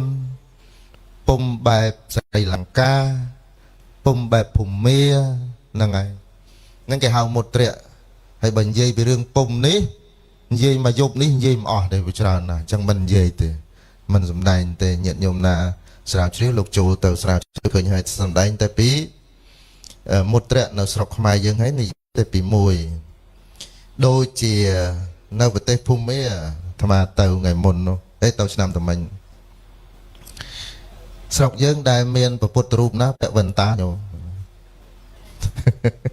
មានទេតែហ៊ានធ្វើហ្នឹងអូសម័យឡូវមិនបានទេដេកគ្មានលក់ទេមកទៅព្រមេគួនហ្នឹងមិនដឹងទៅចាប់ប្រាំងឯណាទេតែហ៊ានអីឧត្តមដាក់វ៉ែនតាសងសាងព្រះពុទ្ធរូបដាក់វ៉ែនតាហ្នឹងអូឥឡូវស្រុកអ្នកប្រាជ្ញច្រើនណាស់ឃើញបានទេដូចភ្លើងព្រៃចឹងឆេះឯងរៀលហ្នឹងហើយតែបន្នំគ្នាខ្វល់ខ្វាយរឿងកើបសម្រាមតាមខ្នល់ឲ្យប្រហែលនឹងខ្វល់ជេរមនុស្សមិនដឹងស្រុកយើងស្អាតប៉ុណ្ណាទេញាតិញោមណាហ្នឹងហើយវាទម្លាប់មិនសូវល្អមិនមែនតែស្រុកយើងទេស្រុកដទៃនឹងចឹងដែរសង្គមនៅស្រុកភូមានោះមានព្រះពុទ្ធរូបមួយពាក់វ៉ែនតាហើយអាត្មានោះចុះទៅថ្វាយអង្គមឃើញភ្ញាក់ព្រឺតហ្មងសួរព្រះអង្គភូមាថាជាយ៉ាងម៉េចបានទៅដាក់កសាងព្រះពាក់វ៉ែនតាលោកថាអញ្ចេះលោកថាដោយសារតែអ្នកកសាងពីដើមព្រះអត់មានវ៉ែនតាទេតែអ្នកទៅបន់ទៅបូជានឹងថាសូមឲ្យជាភ្នែកដល់វាចៃដនយ៉ាងម៉េចក៏មិនដឹងទេបនកុសលឬក៏ពេទ្យបកែឬក៏ព្រះបកែមែនយើងក៏វាមិនដឹងណាគឺជាភ្នែកទៅអញ្ចឹងអ្នកទៅបន់ហ្នឹងក៏ទិញវ៉ែនតាពាក់ឲ្យព្រះទៅហើយគាត់ពាក់ឲ្យគ្មានណាហ៊ានដោះទេញាតិញោមទៅជាព្រះពាក់វ៉ែនតាចាចង់ចម្រើនថារចនាបថប្រពៃណីអីសំបែបយ៉ាងនៃការបដិបត្តិព្រះពុទ្ធសាសនាពីតំបន់មួយទៅតំបន់មួយហ្នឹងគឺមិនដូចគ្នាទេញាតិញោមណាអញ្ចឹងចង់ចម្រើនពរថាយើងក្នុងស្រុកយើងព្រះពុទ្ធរូបនេះគឺរហូតដល់ដំណាក់កាលនេះយើងនៅឯកភាពគ្នាច្រើនណាស់មិនតាន់ 100% តែច្រើនមែនទែនយើងគិតក្នុងស្រុករបស់យើងចិត្តប៉ុណ្ណេះក៏ចាត់ទុកថាល្អហើយព្រះមេគុណដូចថ្ងៃមុននោះដូចឃើញញោមញ៉ាអីព្រះអង្គណាកសាងនោះពោធិ៍សាត់ទេណាអូហ្នឹងហើយព្រះមុខដូចអ្នកលក់បាញ់ឆាវហ្នឹងឆ្លាក់មិនដឹងថាមុខយ៉ាងម៉េចប៉ុន្តែបាញ់ឆាវនោះស្អាតព្រះអង្គនោះឆ្លាក់មិនដឹងជាឆ្លាក់សម័យណាមកហើយទឹកអ្នកយកទៅថតយកអីទៅក៏កើទៅក៏កែអីចឹងទៅមិនអីទេអានឹងវាធម្មតាទេប៉ុន្តែរឿងទាំងនេះចង់ចម្រើនពរចាស់ញាតិញោមថាព្រះពុទ្ធរូបនេះគឺមានមុទ្រៈគឺមានពុំផ្សេងទីពីគ្នាប៉ុន្តែសួរវត្តព្រះពុទ្ធរូបនេះសម័យពុទ្ធកាលមានព្រះពុទ្ធរូបទេកាលដែលព្រះអង្គគង់ធរវិននៅថាអត់មានទេញាតិញោមព្រះពុទ្ធរូបសម័យព្រះមិនមានទេកាលដែលព្រះអង្គមានបច្ចុប្បន្នគង់នៅមិនមានព្រះពុទ្ធរូបទេព្រះពុទ្ធរូបនេះកើតឡើងមករកឃើញមែនទែនក្នុងសតវត្សទី1សករាជប្រហែលជា 4-500 ឆ្នាំនៃការបរិនិព្វានក្រោយការបរិនិព្វានសម្មាសម្ពុទ្ធជាម្ចាស់ទើបឃើញមានព្រះពុទ្ធរូបហើយព្រះពុទ្ធរូបនេះចាប់ផ្ដើមដំបូងមិនមែនជាព្រះពុទ្ធរូបទៀតជានិមិត្តសញ្ញាជាផ្កាឈូកជារាជបល្ល័ង្កហើយចុងក្រោយនោះជាព្រះបាទទាហើយវិវត្តទៅយូរទៅបានចេញទៅជារូបមនុស្សញាតិញោមណាចឹងជ្រាបកន្លែងហ្នឹង ចឹងទៅបានរូបមនុស្សស្រុកណាធ្វើព្រះមុខដូចស្រុកនងនឹងក៏អត់មានអីឆ្ងល់ទេញាតិញោមថាចង់ឃើញព្រះប្រភពព្រះអង្គពិតប្រកបហ្នឹងយ៉ាងម៉េចអត់មានទេញាតិញោមមានទេសម័យព្រះមានកាមេរ៉ាឯណាយើងជាងនឹងសម័យតែញាតិញោមសម័យណាយើងឆ្លាក់យ៉ាងម៉េចឲ្យវាស្អាតដល់តែមើលព្រះពុទ្ធរូបស្រុកយើងហើយនឹងទៅមើលព្រះពុទ្ធរូបស្រុកចិនស្រុកជប៉ុនខុសគ្នាញាតិញោមព្រះពុទ្ធរូបស្រុកចិនភ្នែកលឹបនោះស្រុកជប៉ុននៃភ្នែកទូចហ្នឹងថាជប៉ុនយ៉ាងម៉េចព្រះអញ្ចឹងឯងហើយព្រះខ្មែរយ៉ាងម៉េចមុខខ្មែរអញ្ចឹងឯងសួរថាខុសទេបើឆ្លាក់ឲ្យវាត្រូវរូបព្រះអង្គមានទេប៉ុន្តែនេះជាសមត្ថភាពរបស់មនុស្សលោកដែលអាចកសាងបានទុកជាការគោរពបូជាបបិទ្ធបករណាជាម្ចាស់ជាទីសក្ការៈញាតិញោមពុទ្ធបរិស័ទទាំងអស់ថាតើការកសាងពុទ្ធរូបនេះមានប្រយោជន៍អ្វីហ្នឹងហើយព្រះសម្មាសម្ពុទ្ធជាម្ចាស់កាលដែលព្រះអង្គតាំងប្រណិធានព្រះអង្គប្រាថ្នាដើម្បីនឹងត្រាស់ដឹងជាព្រះសម្មាសម្ពុទ្ធជាម្ចាស់បានពោលថាពុទ្ធោពោធិយមុត្តោមោចយ៉ាងទេណោតារយ៉ាងយើងត្រាស់ដឹងហើយនឹងឲ្យតែត្រាស់ដឹងផងយើងរួចចាកផុតហើយនឹងឲ្យអ្នកដទៃរួចចាកផងយើងឆ្លងសង្សារវដ្តហើយនឹងឲ្យអ្នកដទៃឆ្លងសង្សារវដ្តនោះផងនេះជាពាក្យចារបស់ព្រះពោធិសត្វដែលចាប់ផ្ដើមក្នុងការកសាងបារមីនៃការត្រាស់ដឹងដើម្បីត្រាស់ដឹងនៅសម្មាសម្ពោធិញ្ញាណអញ្ចឹងព្រះអង្គបានកំណត់ថាកាលដែលព្រះសម្មាសម្ពុទ្ធជាម្ចាស់ព្រះអង្គលោកត្រាស់ដឹងពេលដែលបានត្រាស់ដឹងនៅមោក្ខធម៌គឺសច្ចធម៌នេះអ្វីដែលព្រះអង្គត្រាស់ដឹងគឺធម៌សម្រាប់ជួយចម្លងសត្វសម្រាប់ញ៉ាំងសត្វនឹងឲ្យចេញចាកនៅសេចក្តីទុក្ខបានតថាគតនឹងញ៉ាំងអ្នកដទៃនឹងឲ្យត្រាស់ដឹងដែរមានន័យថាម៉េចញាតិញោមមានន័យថាអ្វីដែលព្រះសម្មាសម្ពុទ្ធជាម្ចាស់ព្រះអង្គលោកចេះព្រះអង្គលោកយល់អំពីការរលាស់ខ្លួនចាកនៅសេចក្តីទុក្ខលំបាកសពបែបយ៉ាងអីទាំងអស់ហ្នឹងគឺព្រះអង្គនឹងប្រាប់នៅមនុស្សលោកពុទ្ធមេមកជនទាំងអស់ឲ្យត្រាស់ដឹងដោយព្រះអង្គដែរมันមានអីលាក់លៀមទេញាតិញោមដូចជាព្រះលោកត្រាស់សម្ដែងថានិតាបិតុឧបฏដ្ឋានំពុទ្ធតិរសសង្កហោអនាគលាចកម្មន្តាអេតមង្គលមុត្តមង្គព្រះអង្គលោកត្រាស់សម្ដែងថាប្រសិនណាបើពួកបុត្រធីតាទាំងឡាយជាកូនជាចៅលោកចង់បានមង្គលគឺសេចក្តីសុខសេចក្តីរុងរឿងភាពត្រជាក់ត្រជុំនៅក្នុងគ្រួសារចូលអ្នកបូជាឧបត្ថម្ភចំពោះមេដាបិតារបស់អ្នកនៅក្នុងគេហដ្ឋាននេះការយល់យ៉ាងដូចនេះឈ្មោះថាជាការត្រាស់ដឹងអ្វីជាការត្រាស់ដឹងការត្រាស់ដឹងជាការយល់អំពីច្បាប់នៃធម្មជាតិអញ្ចឹងព្រះអង្គលោកត្រាស់សម្ដែងថាពេលដែលកូនគោរពបូជាមេដាបិតា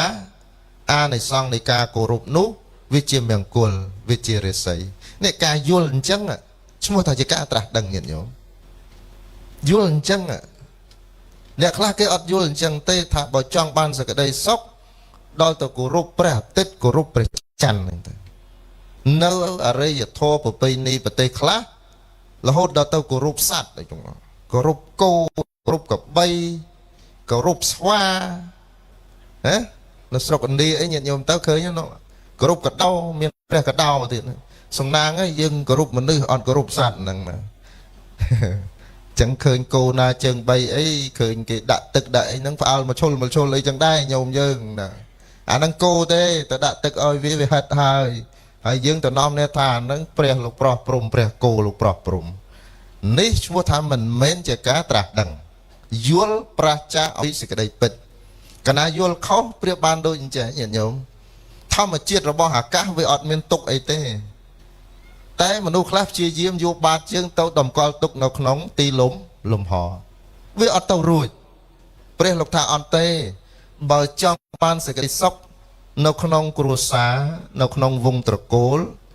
មានមនុស្សបង្គោល2នាក់ដែលអាចឲ្យនៅរាសីចំពោះអ្នកអាចឲ្យនៅមង្គលចំពោះអ្នកគឺមេត្តា3ដាហើយព្រះអង្គលោកត្រាស់សម្ដែងថាបើចង់មានរាសីពងពោះបូជាគោរពមេត្តាបិតាដោយមេត្តាកាយកម្មដោយកាយដ៏ល្អវន្តនកិច្ចគោរពបូជាពេលដែលលោកកំពុងរស់នៅគ្រប់ចិត្តដីល្អហើយតែអានោះវាចិត្តដីទេគោរពមេត្តាបិតាដែលកំពុងតែដកដង្ហើមនេះអានោះបានជាការគោរពការបូជាមួយដ៏ក្រៃលែងការពោលប្រកបដោយមេត្តាវិជ្ជកម្មពោលចំពោះឪពុកអ្នកម្ដាយម្សិលមិញហ្នឹងមកសឹងហត់ពេកមកពីវត្តរវល់បន្តិចហ្នឹងមកក៏ឃើញខ្មែរយើងអ្នកខ្លះក៏គោរពមេត្តាបិតាថ្ងៃម្សិលមិញហ្នឹងទិវាស្អីគេនោះហ្នឹងល្អដែរតែមួយឆ្នាំឃើញម្ដងក៏វាល្អដែរប៉ុន្តែន័យពិតមែនទែនចូលទៅចិត្តគោរពបូជាថ្វាយចំពោះលោកអ្នកនៅមេត្តាវិជ័យកម្មទី3គោរពមេត្តាបិតាដោយមេត្តាមនោកម្មហើយព្រះអង្គលោកសម្ដែងទៀតញោមសម្ដែងថាបតតិរសសង្កហោអនាកុលាចកម្មន្តាអេតាមង្គលមុតតមង្គមិញនេះលោកនិយាយអំពីទំនាក់ទំនងរវាងមេត្តាបិតានិងបុត្រធីតាចេះតែ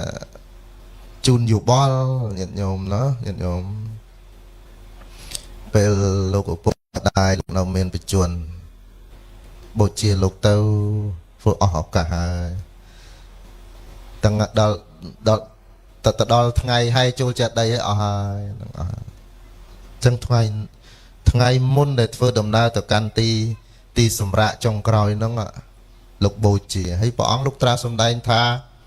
មេត្តាបិតានេះជាមនុស្សពោលទៅដោយគុណធម៌ជា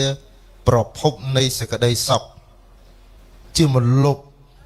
មេត្តាបេតុឆាយាមលុបជាប្រភពនៃសេចក្តីសុខរហូតដល់ព្រះសម្មាសម្ពុទ្ធជាម្ចាស់ប្រកាសសម្ដែងហៅមេត្តាបិតានឹងថាជាទេវតាទៅទៀតនោះប៉ុន្តែយើងដើរចេះទៅចង់ដើរវិទាំងបុកទេវតាមិនស្គាល់ទេវតា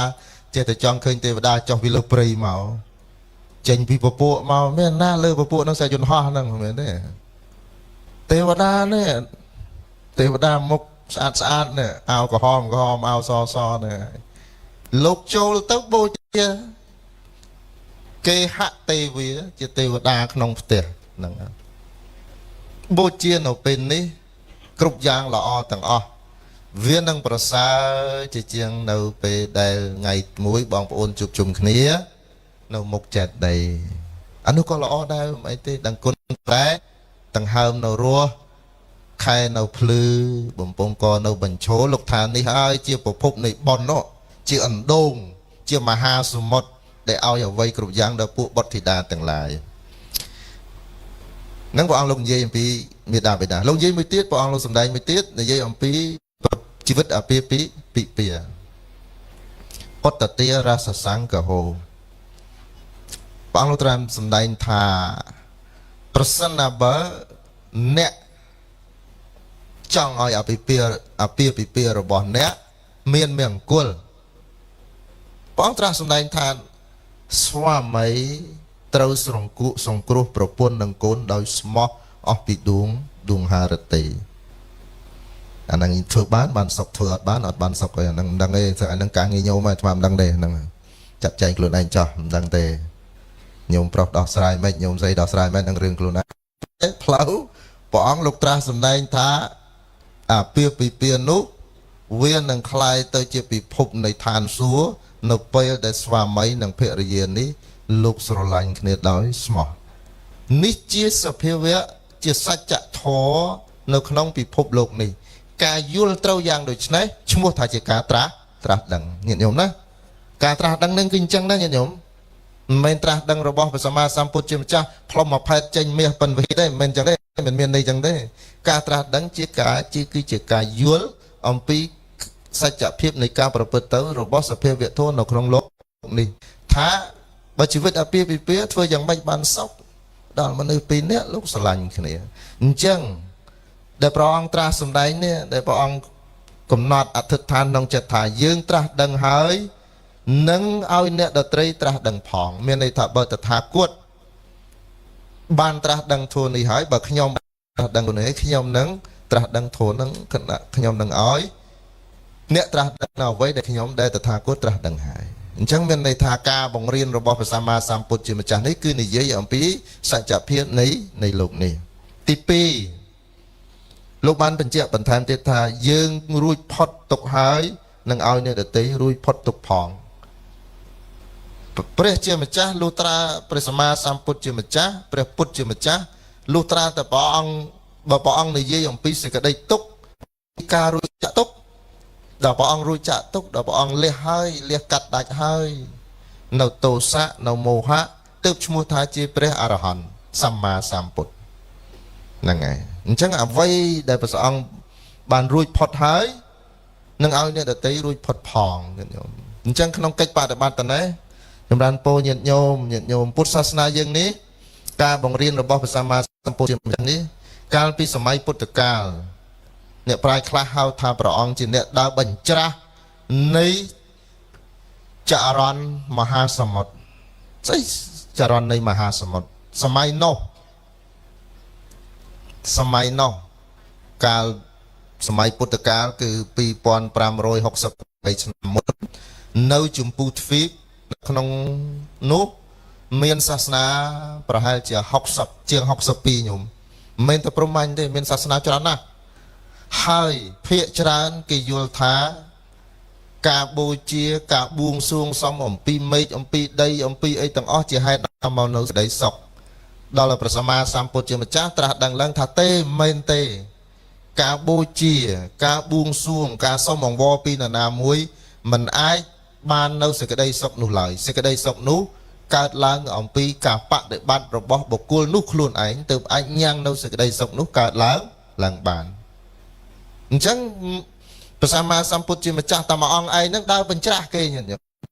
បញ្ច្រាស់មនុស្សទាំងអស់ដែលអ្នកយល់ហ្នឹងដូចអចិត្តកេសកម្មបាលីអីលោកគាត់ពន្យល់ថាលើលោកនេះអត់មានសុខអត់មានទុក្ខអីទេញាតិញោមមានតែដង្ហើមចេញដង្ហើមចូលគ្មានពាក្យថាម៉ែគ្មានពាក្យថាមេត្តាគ្មានពាក្យថាបិតាគ្មានពាក្យថាខុសគ្មានពាក្យថាត្រូវអីទេមានន័យថាអ្នកឯងចង់ធ្វើអីធ្វើទៅធ្វើមិនឲ្យតែសុបាយ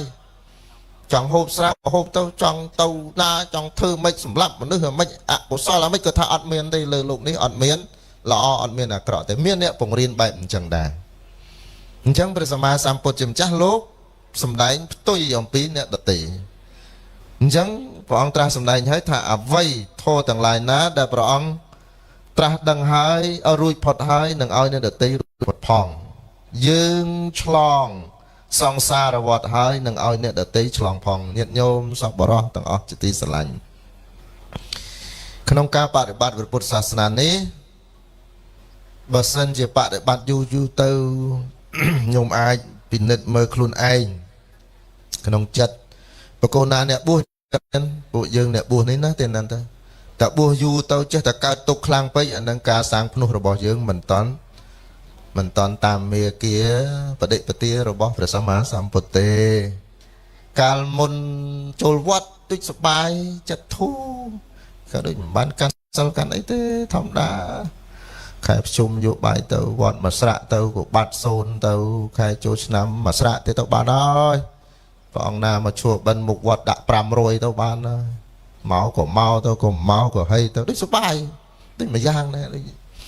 ដល់តាំងពីចូលវត្តមកយីពីទឹកព្រូងនោះមិនឈប់សោះសំណួរសួរថាតើការបដិបត្តិនេះការបដិបត្តិធម្មៈរបស់ព្រះសម្មាសម្ពុទ្ធជាម្ចាស់នេះវានាំឲ្យធូរទ្រូងនឹងវាធូរឬក៏ឲ្យវាតាប់ណាកន្លែងទៅនោះញាតិញោមប៉ុន្តែអ អានិសង្ឃនៃការបដិបត្តិធម៌គឺធ្វើឲ្យស្រាលចាកបលិពោតបដិខៈអវ័យដែលជាអវិជ្ជមានជាអកុសលហ្នឹងឲ្យវាស្រាលខ្លួននេះនៃពិតដើមពិតនៃកិច្ចបដិបត្តិធម្មៈរបស់ព្រះសម្មាសម្ពុទ្ធជាម្ចាស់អញ្ចឹងកន្លែងហ្នឹងដល់ញាតិញោមអស់លោកទាំងអស់លោកពិនិត្យមើលកិច្ចបដិបត្តិនេះព្រោះស្ដាយញាតិញោមស្ដាយមិនស្ដាយថាយើងចំណាយពេលវេលាសិក្សាបដិបត្តិព្រះពុទ្ធសាសនាហើយវាអត់សូវបានផលញាតិញោមកាលណាតែបដិបត្តិអត់សូវបានផលតែអ្នកណាមកនិយាយតែមិនតិចជឿភ្លាមអូមែនណោះអូមែនណោះទៅបាត់តែគេពួលវាអត់មានអត់ធម្មៈហ្នឹងអត់ឲ្យផលដល់ញាតិញោមហ្នឹងផលដល់ញាតិញោមដូចជាករណីជាក់ស្ដែងញោមប្រុសញោមស្រីគាត់មិនសូវត្រូវគ្នាវាមានហេតុរឿងអីហើយគាត់ទៅបន់តែព្រះអង្គអើយធ្វើម៉េចឲ្យទៅចុះលេងយប់ទៅហើយទូបង្គំថ្វាយហង្ស័កមួយណាគេថាព្រះប្រកែទៅហើយថ្ងៃសិលទៅហើយចេកមកស្និតធូប3សែងតូនមុខព្រះអង្គអើយជួយផងក៏តស៊ូមួយគ្នាតាំងពី7 9មកឥឡូវគាត់អត់ឈប់សោះចេះតែទៅអត់ឈប់សោះព្រះអង្គអើយជួយទូបង្គំផង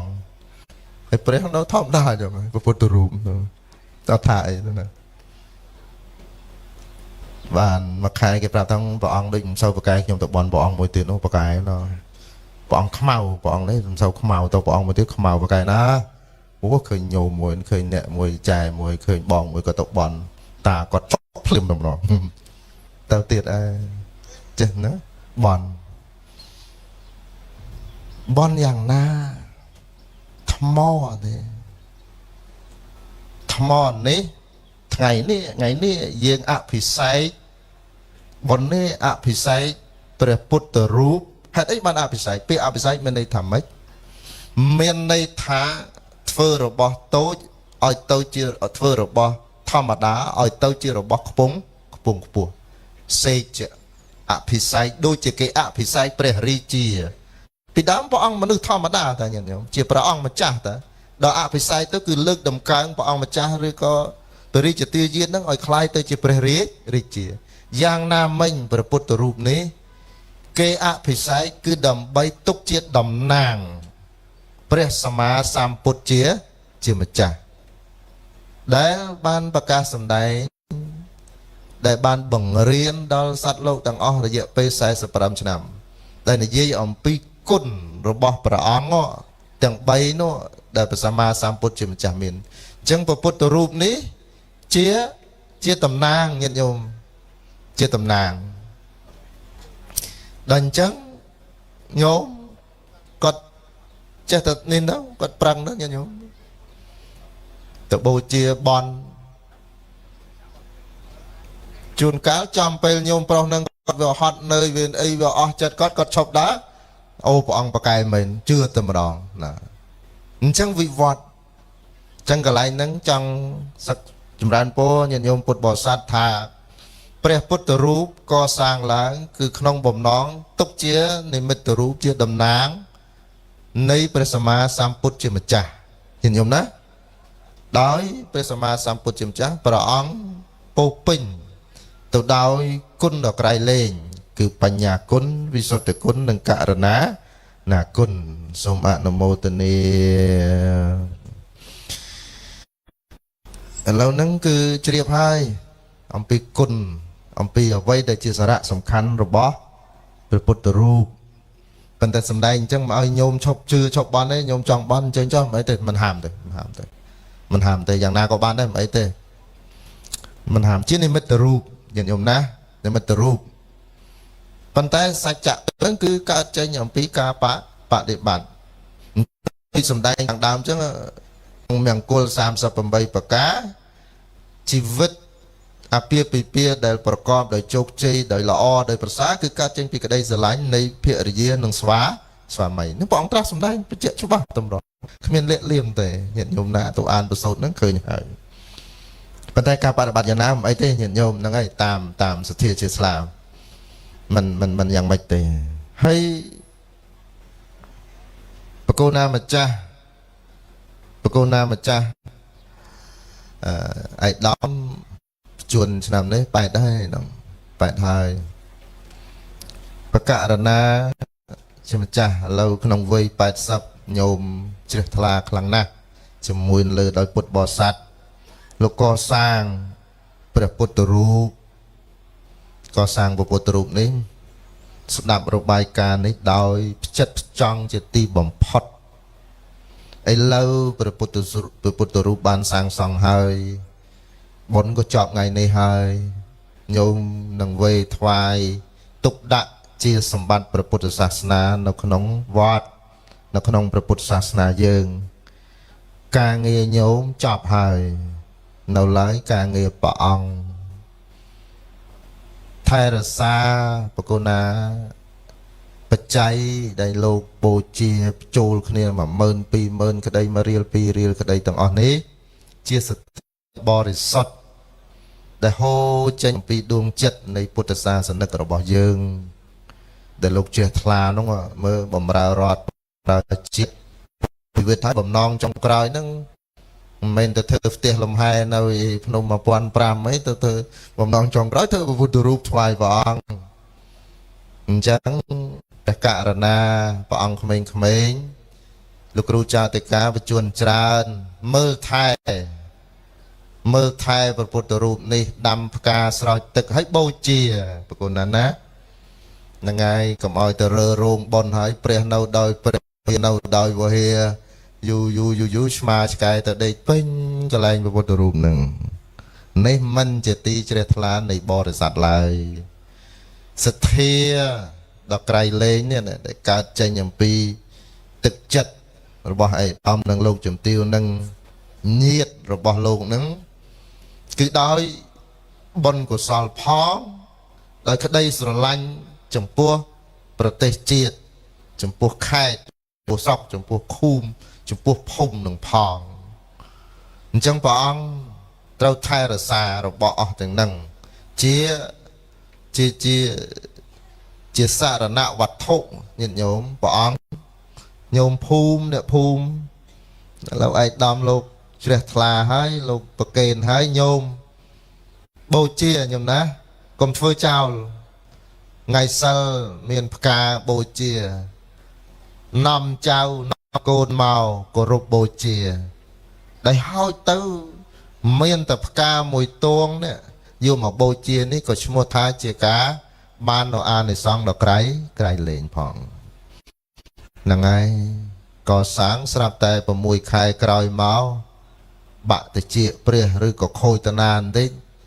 លោកមកវត្តញោមមកភូមិអត់មានអ្នកធ្វើទេទៅហៅញោមឯកឧត្តមពីពេញមកធ្វើទៀត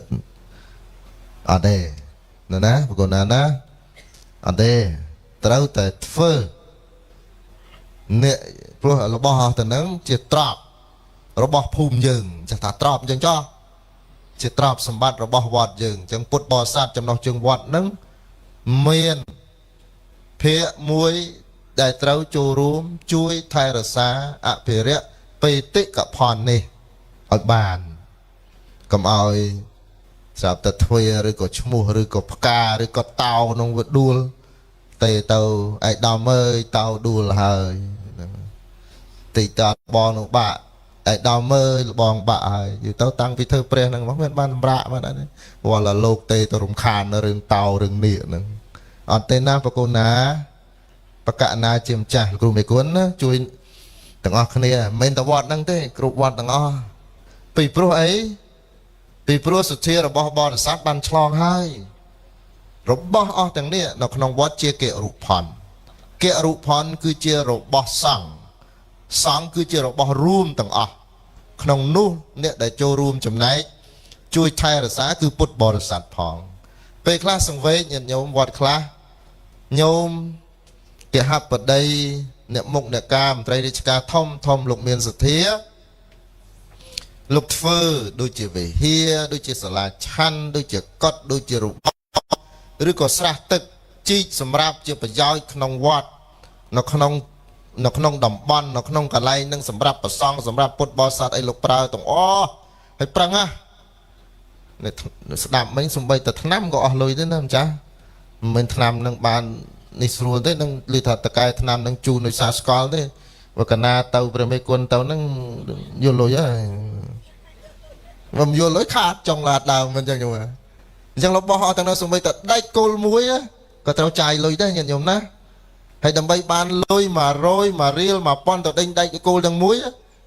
កាត់ចេញពីការរុស្ស៊ីកាត់ចេញពីការធ្វើការកាត់ចេញពីការប្រឹងប្រែងហូរញើសហូរឈាមតម្រាំបានលុយ1រៀលនឹងទៅទិញដាច់គោលមួយយកមកដំមកកន្លែងមុខព្រះហ្នឹងអញ្ចឹងជារបស់ដែលថ្លៃមហាសាលថ្លៃមហាសាលវាតំណាងឲ្យទឹកចិត្តដ៏បរិសុទ្ធនេះអញ្ចឹងបកូនណាខ្ញុំណាឃើញវត្តខ្លះញោមធ្វើហើយអីហើយបញ្ចុះសមាហើយអីហើយសពបែបយ៉ាងអីទាំងអស់បានតែ6ខែបានតែ1ឆ្នាំអត់មានអ្នកថែញ៉ឹងបងដេកគុណទៅតាមដេកគុណទៅណេនទៅតាមណេនទៅញោមអាចារ្យទៅតាមញោមអាចារ្យអវហានឹងទៅតាមវហាទៅហ្នឹងហើយពីលើសិតតែអាចព្រៀបអង្ក្រោមនេះសិតតែអាចឆ្កែសិតឆ្មាហើយព្រាននោះនៅកប៉ុកកំសត់ណាគេកំសត់ណាហ្នឹងហើយយូគេបើកទ្វារម្ដងទៅផ្កាប្រាក់បោះបន្តិចបិទវិញកំសត់អញ្ចឹងវត្តអារាមយើងត្រូវតែជាកន្លែងដែលស្អាតញាតិញោមអ្នកចម្រើនពរហ្នឹងមិនមែនថាបន្ទោសអីទេប៉ុន្តែធ្លាប់ឃើញហើយក៏វាមានអញ្ចឹងចង់ឲ្យវត្តយើងคล้ายទៅជាកន្លែងគំរូមួយសម្រាប់ពុទ្ធបរិស័ទជាពិសេសយុវជនយើងនឹងឲ្យលោកចូលមកវត្តឃើញថាអូវត្តអញស្អាតតើនោះជាទីមនោរម្យហ្នឹងហើយជាទីមនោរម្យអារាមហ្នឹងវត្តអារាមហ្នឹងប្រែថាវត្តតៈហ្នឹងកន្លែងប្រណិប័តប្រកបដោយភាពមនោរម្យមកអញ្ចឹងញោមមានដើមឈើមានព្រះពុទ្ធរូបមានការទុកដាក់អីចឹងទៅវានៅផ្ទះហ្នឹងវាស្មុកហើយពិបាកទៅហើយដល់មកដល់វត្តនេះទៀតវាស្មុកលើសផ្ទះទៀតតើឲ្យទៅឯណាអត់មានកន្លែងទៅទេអញ្ចឹងអារាមប្រែមកថាជាទីរីករាយហ្នឹងកិច្ចបដិបត្តិហ្នឹងបន្តិចចឹងញោមបន្តិចចឹងហ្នឹងជាការបដិបត្តិរស់នៅពីជីវិតប្រចាំថ្ងៃហើយជ្រះថ្លាណាញោមដោយឯកឧត្តមលោកអន្ទាវបម្រើជាតិអស់មួយជីវិតទៅហើយចាស់ហើយអត់ចង់បានអីទៀតទេចង់ថាថ្ងៃណាពីអ្នកយាយតាមកនឹកឃើញអនុស្សាវរីយ៍ធ្លាប់កសាងវត្តតែបញ្ជូនដល់90អីទៅ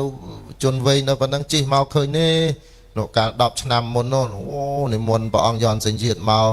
ទេសនានោះកាលហ្នឹងឥឡូវព្រះអង្គលោកទៅបាត់ហើយថាមិនត្រូវមិនដឹងទៅណា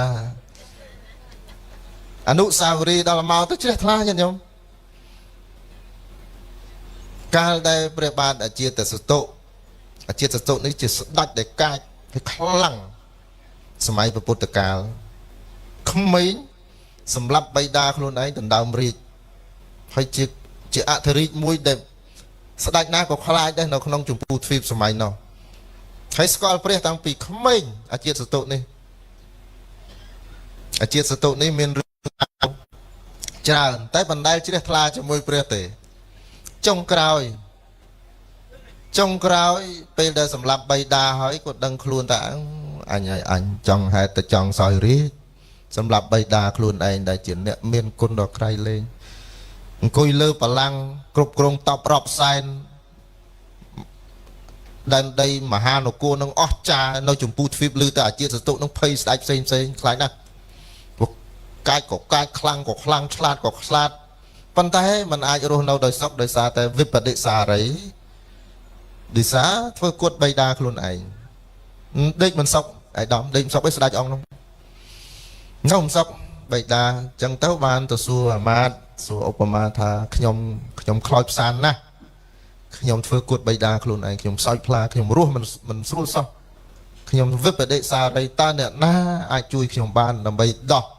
នៅវិបដិសារីនេះបានបំបត្តិនៅវិបដិសារីនេះបានថាំងមានគឺព្រះសម្មាសម្ពុទ្ធព្រះអង្គចូលទៅរួព្រះសម្មាសម្ពុទ្ធទៅព្រះលោកជួយហើយចឹងក៏ទៅញាតិញោមទៅមិនទៅថ្ងៃទៀតទៅយប់ទៀតស្ដេចអង្គនោះហើយបកូនណាដឹងស្ដាប់ហើយទៅតែទៅមួយអង្គឯងញាតិញោមទៅហ៊ានរាប់រយរាប់ពាន់ផ្អើលទឹកផ្អើលដីអង្គើព្រៃទាំងអស់ចូលទៅព្រះលោករងចាំលោកគង់ស្ងៀមជាមួយនឹងភិក្ខុ ប្រមាណដូចជាមានចាំតែ1000អញ្ចឹងណាតែ1000អញ្ចឹងញាតិញោមព្រះភិក្ខុសង្ឃគង់ស្ងៀមស្ងាត់ឮតែខកព្រះអាចារ្យតសតុយប់ចូលទៅព្រះអាចារ្យតសតុចូលទៅឃើញការបដិបត្តិភាពស្រគត់ស្រគំនៃព្រះសង្ឃអញ្ចឹងជ្រះថ្លាតែម្ដងថាព្រះអង្គទូមគុំណាមេតាហ៊ានណាទូមគុំវឹកខ្លាំងណាស់តាហ៊ានប៉ុន្តែហ៊ានទូមគុំនេះនៅមាន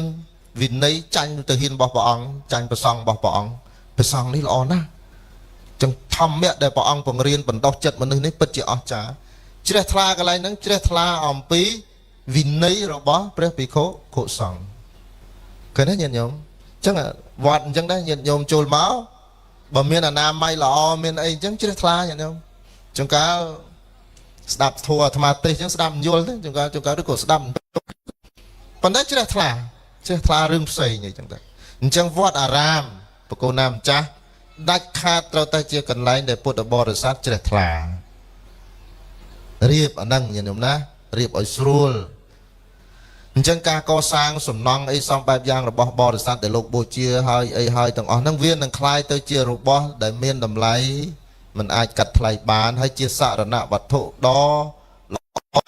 ប្រពៃសម្រាប់ព្រះសង្ឃនិងពុទ្ធបរិស័ទគោរពបូជាសូមអនុមោទនា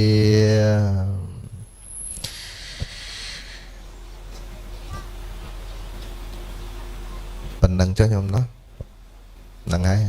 50នាទីបានហើយចុងក្រោយសូមជូនបុណ្យជូនកុសលឯកឧត្តម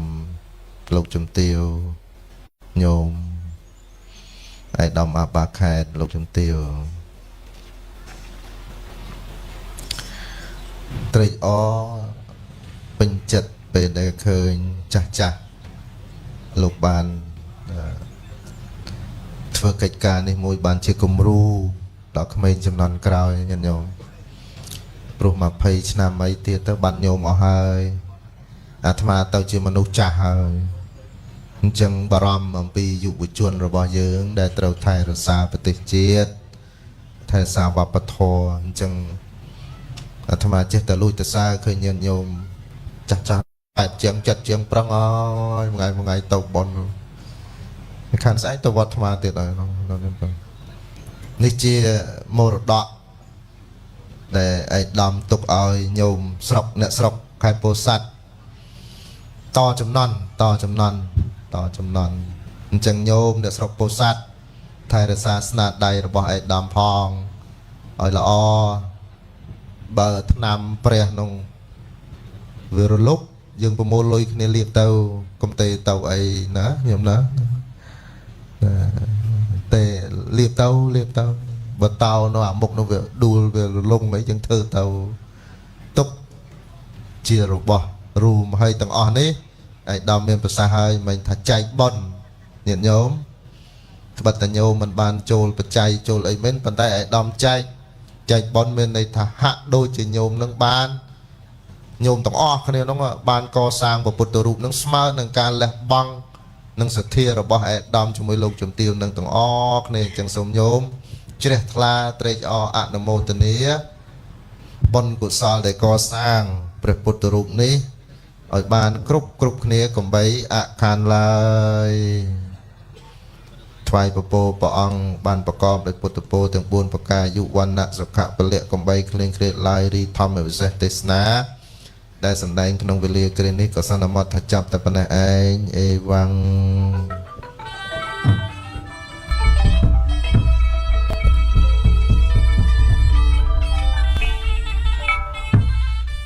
ព្រះសាបញ្ញោពុទ្ធ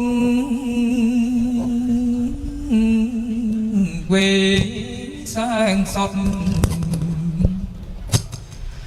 ត្រៃលោកា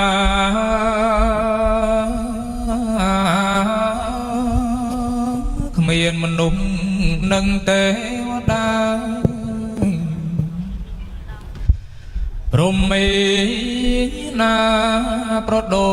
ចបាន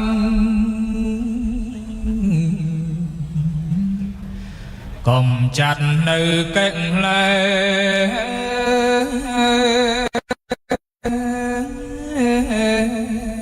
មិនអោយសែងនៅសល់ខានញ៉ាំងជន់ទាំងប៉ុនមានជាច្រើនប្រានអោយត្រាស់ដឹង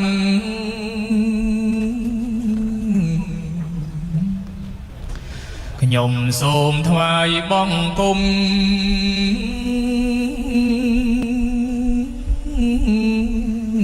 ដល់ព្រះបរមជាទីពឹង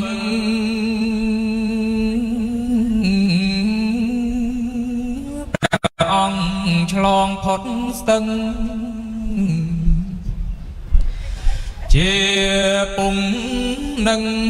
ក្នុងភពហើយព្រះអង្គជាទង់ជ័យ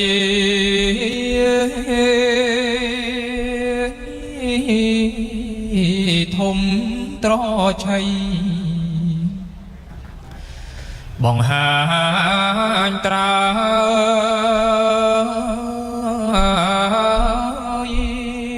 តែមួយព្រះអង្គហើយផុតទុកស្បើយក្នុងត្រៃភព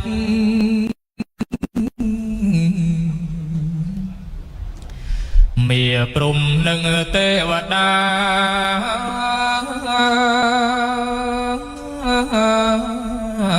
និងមនុស្សសាតែងគោរព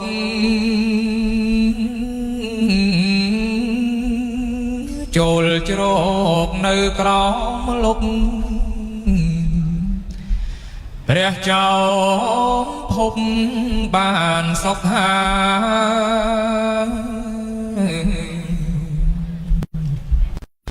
សាធុសាធុសម្ដេច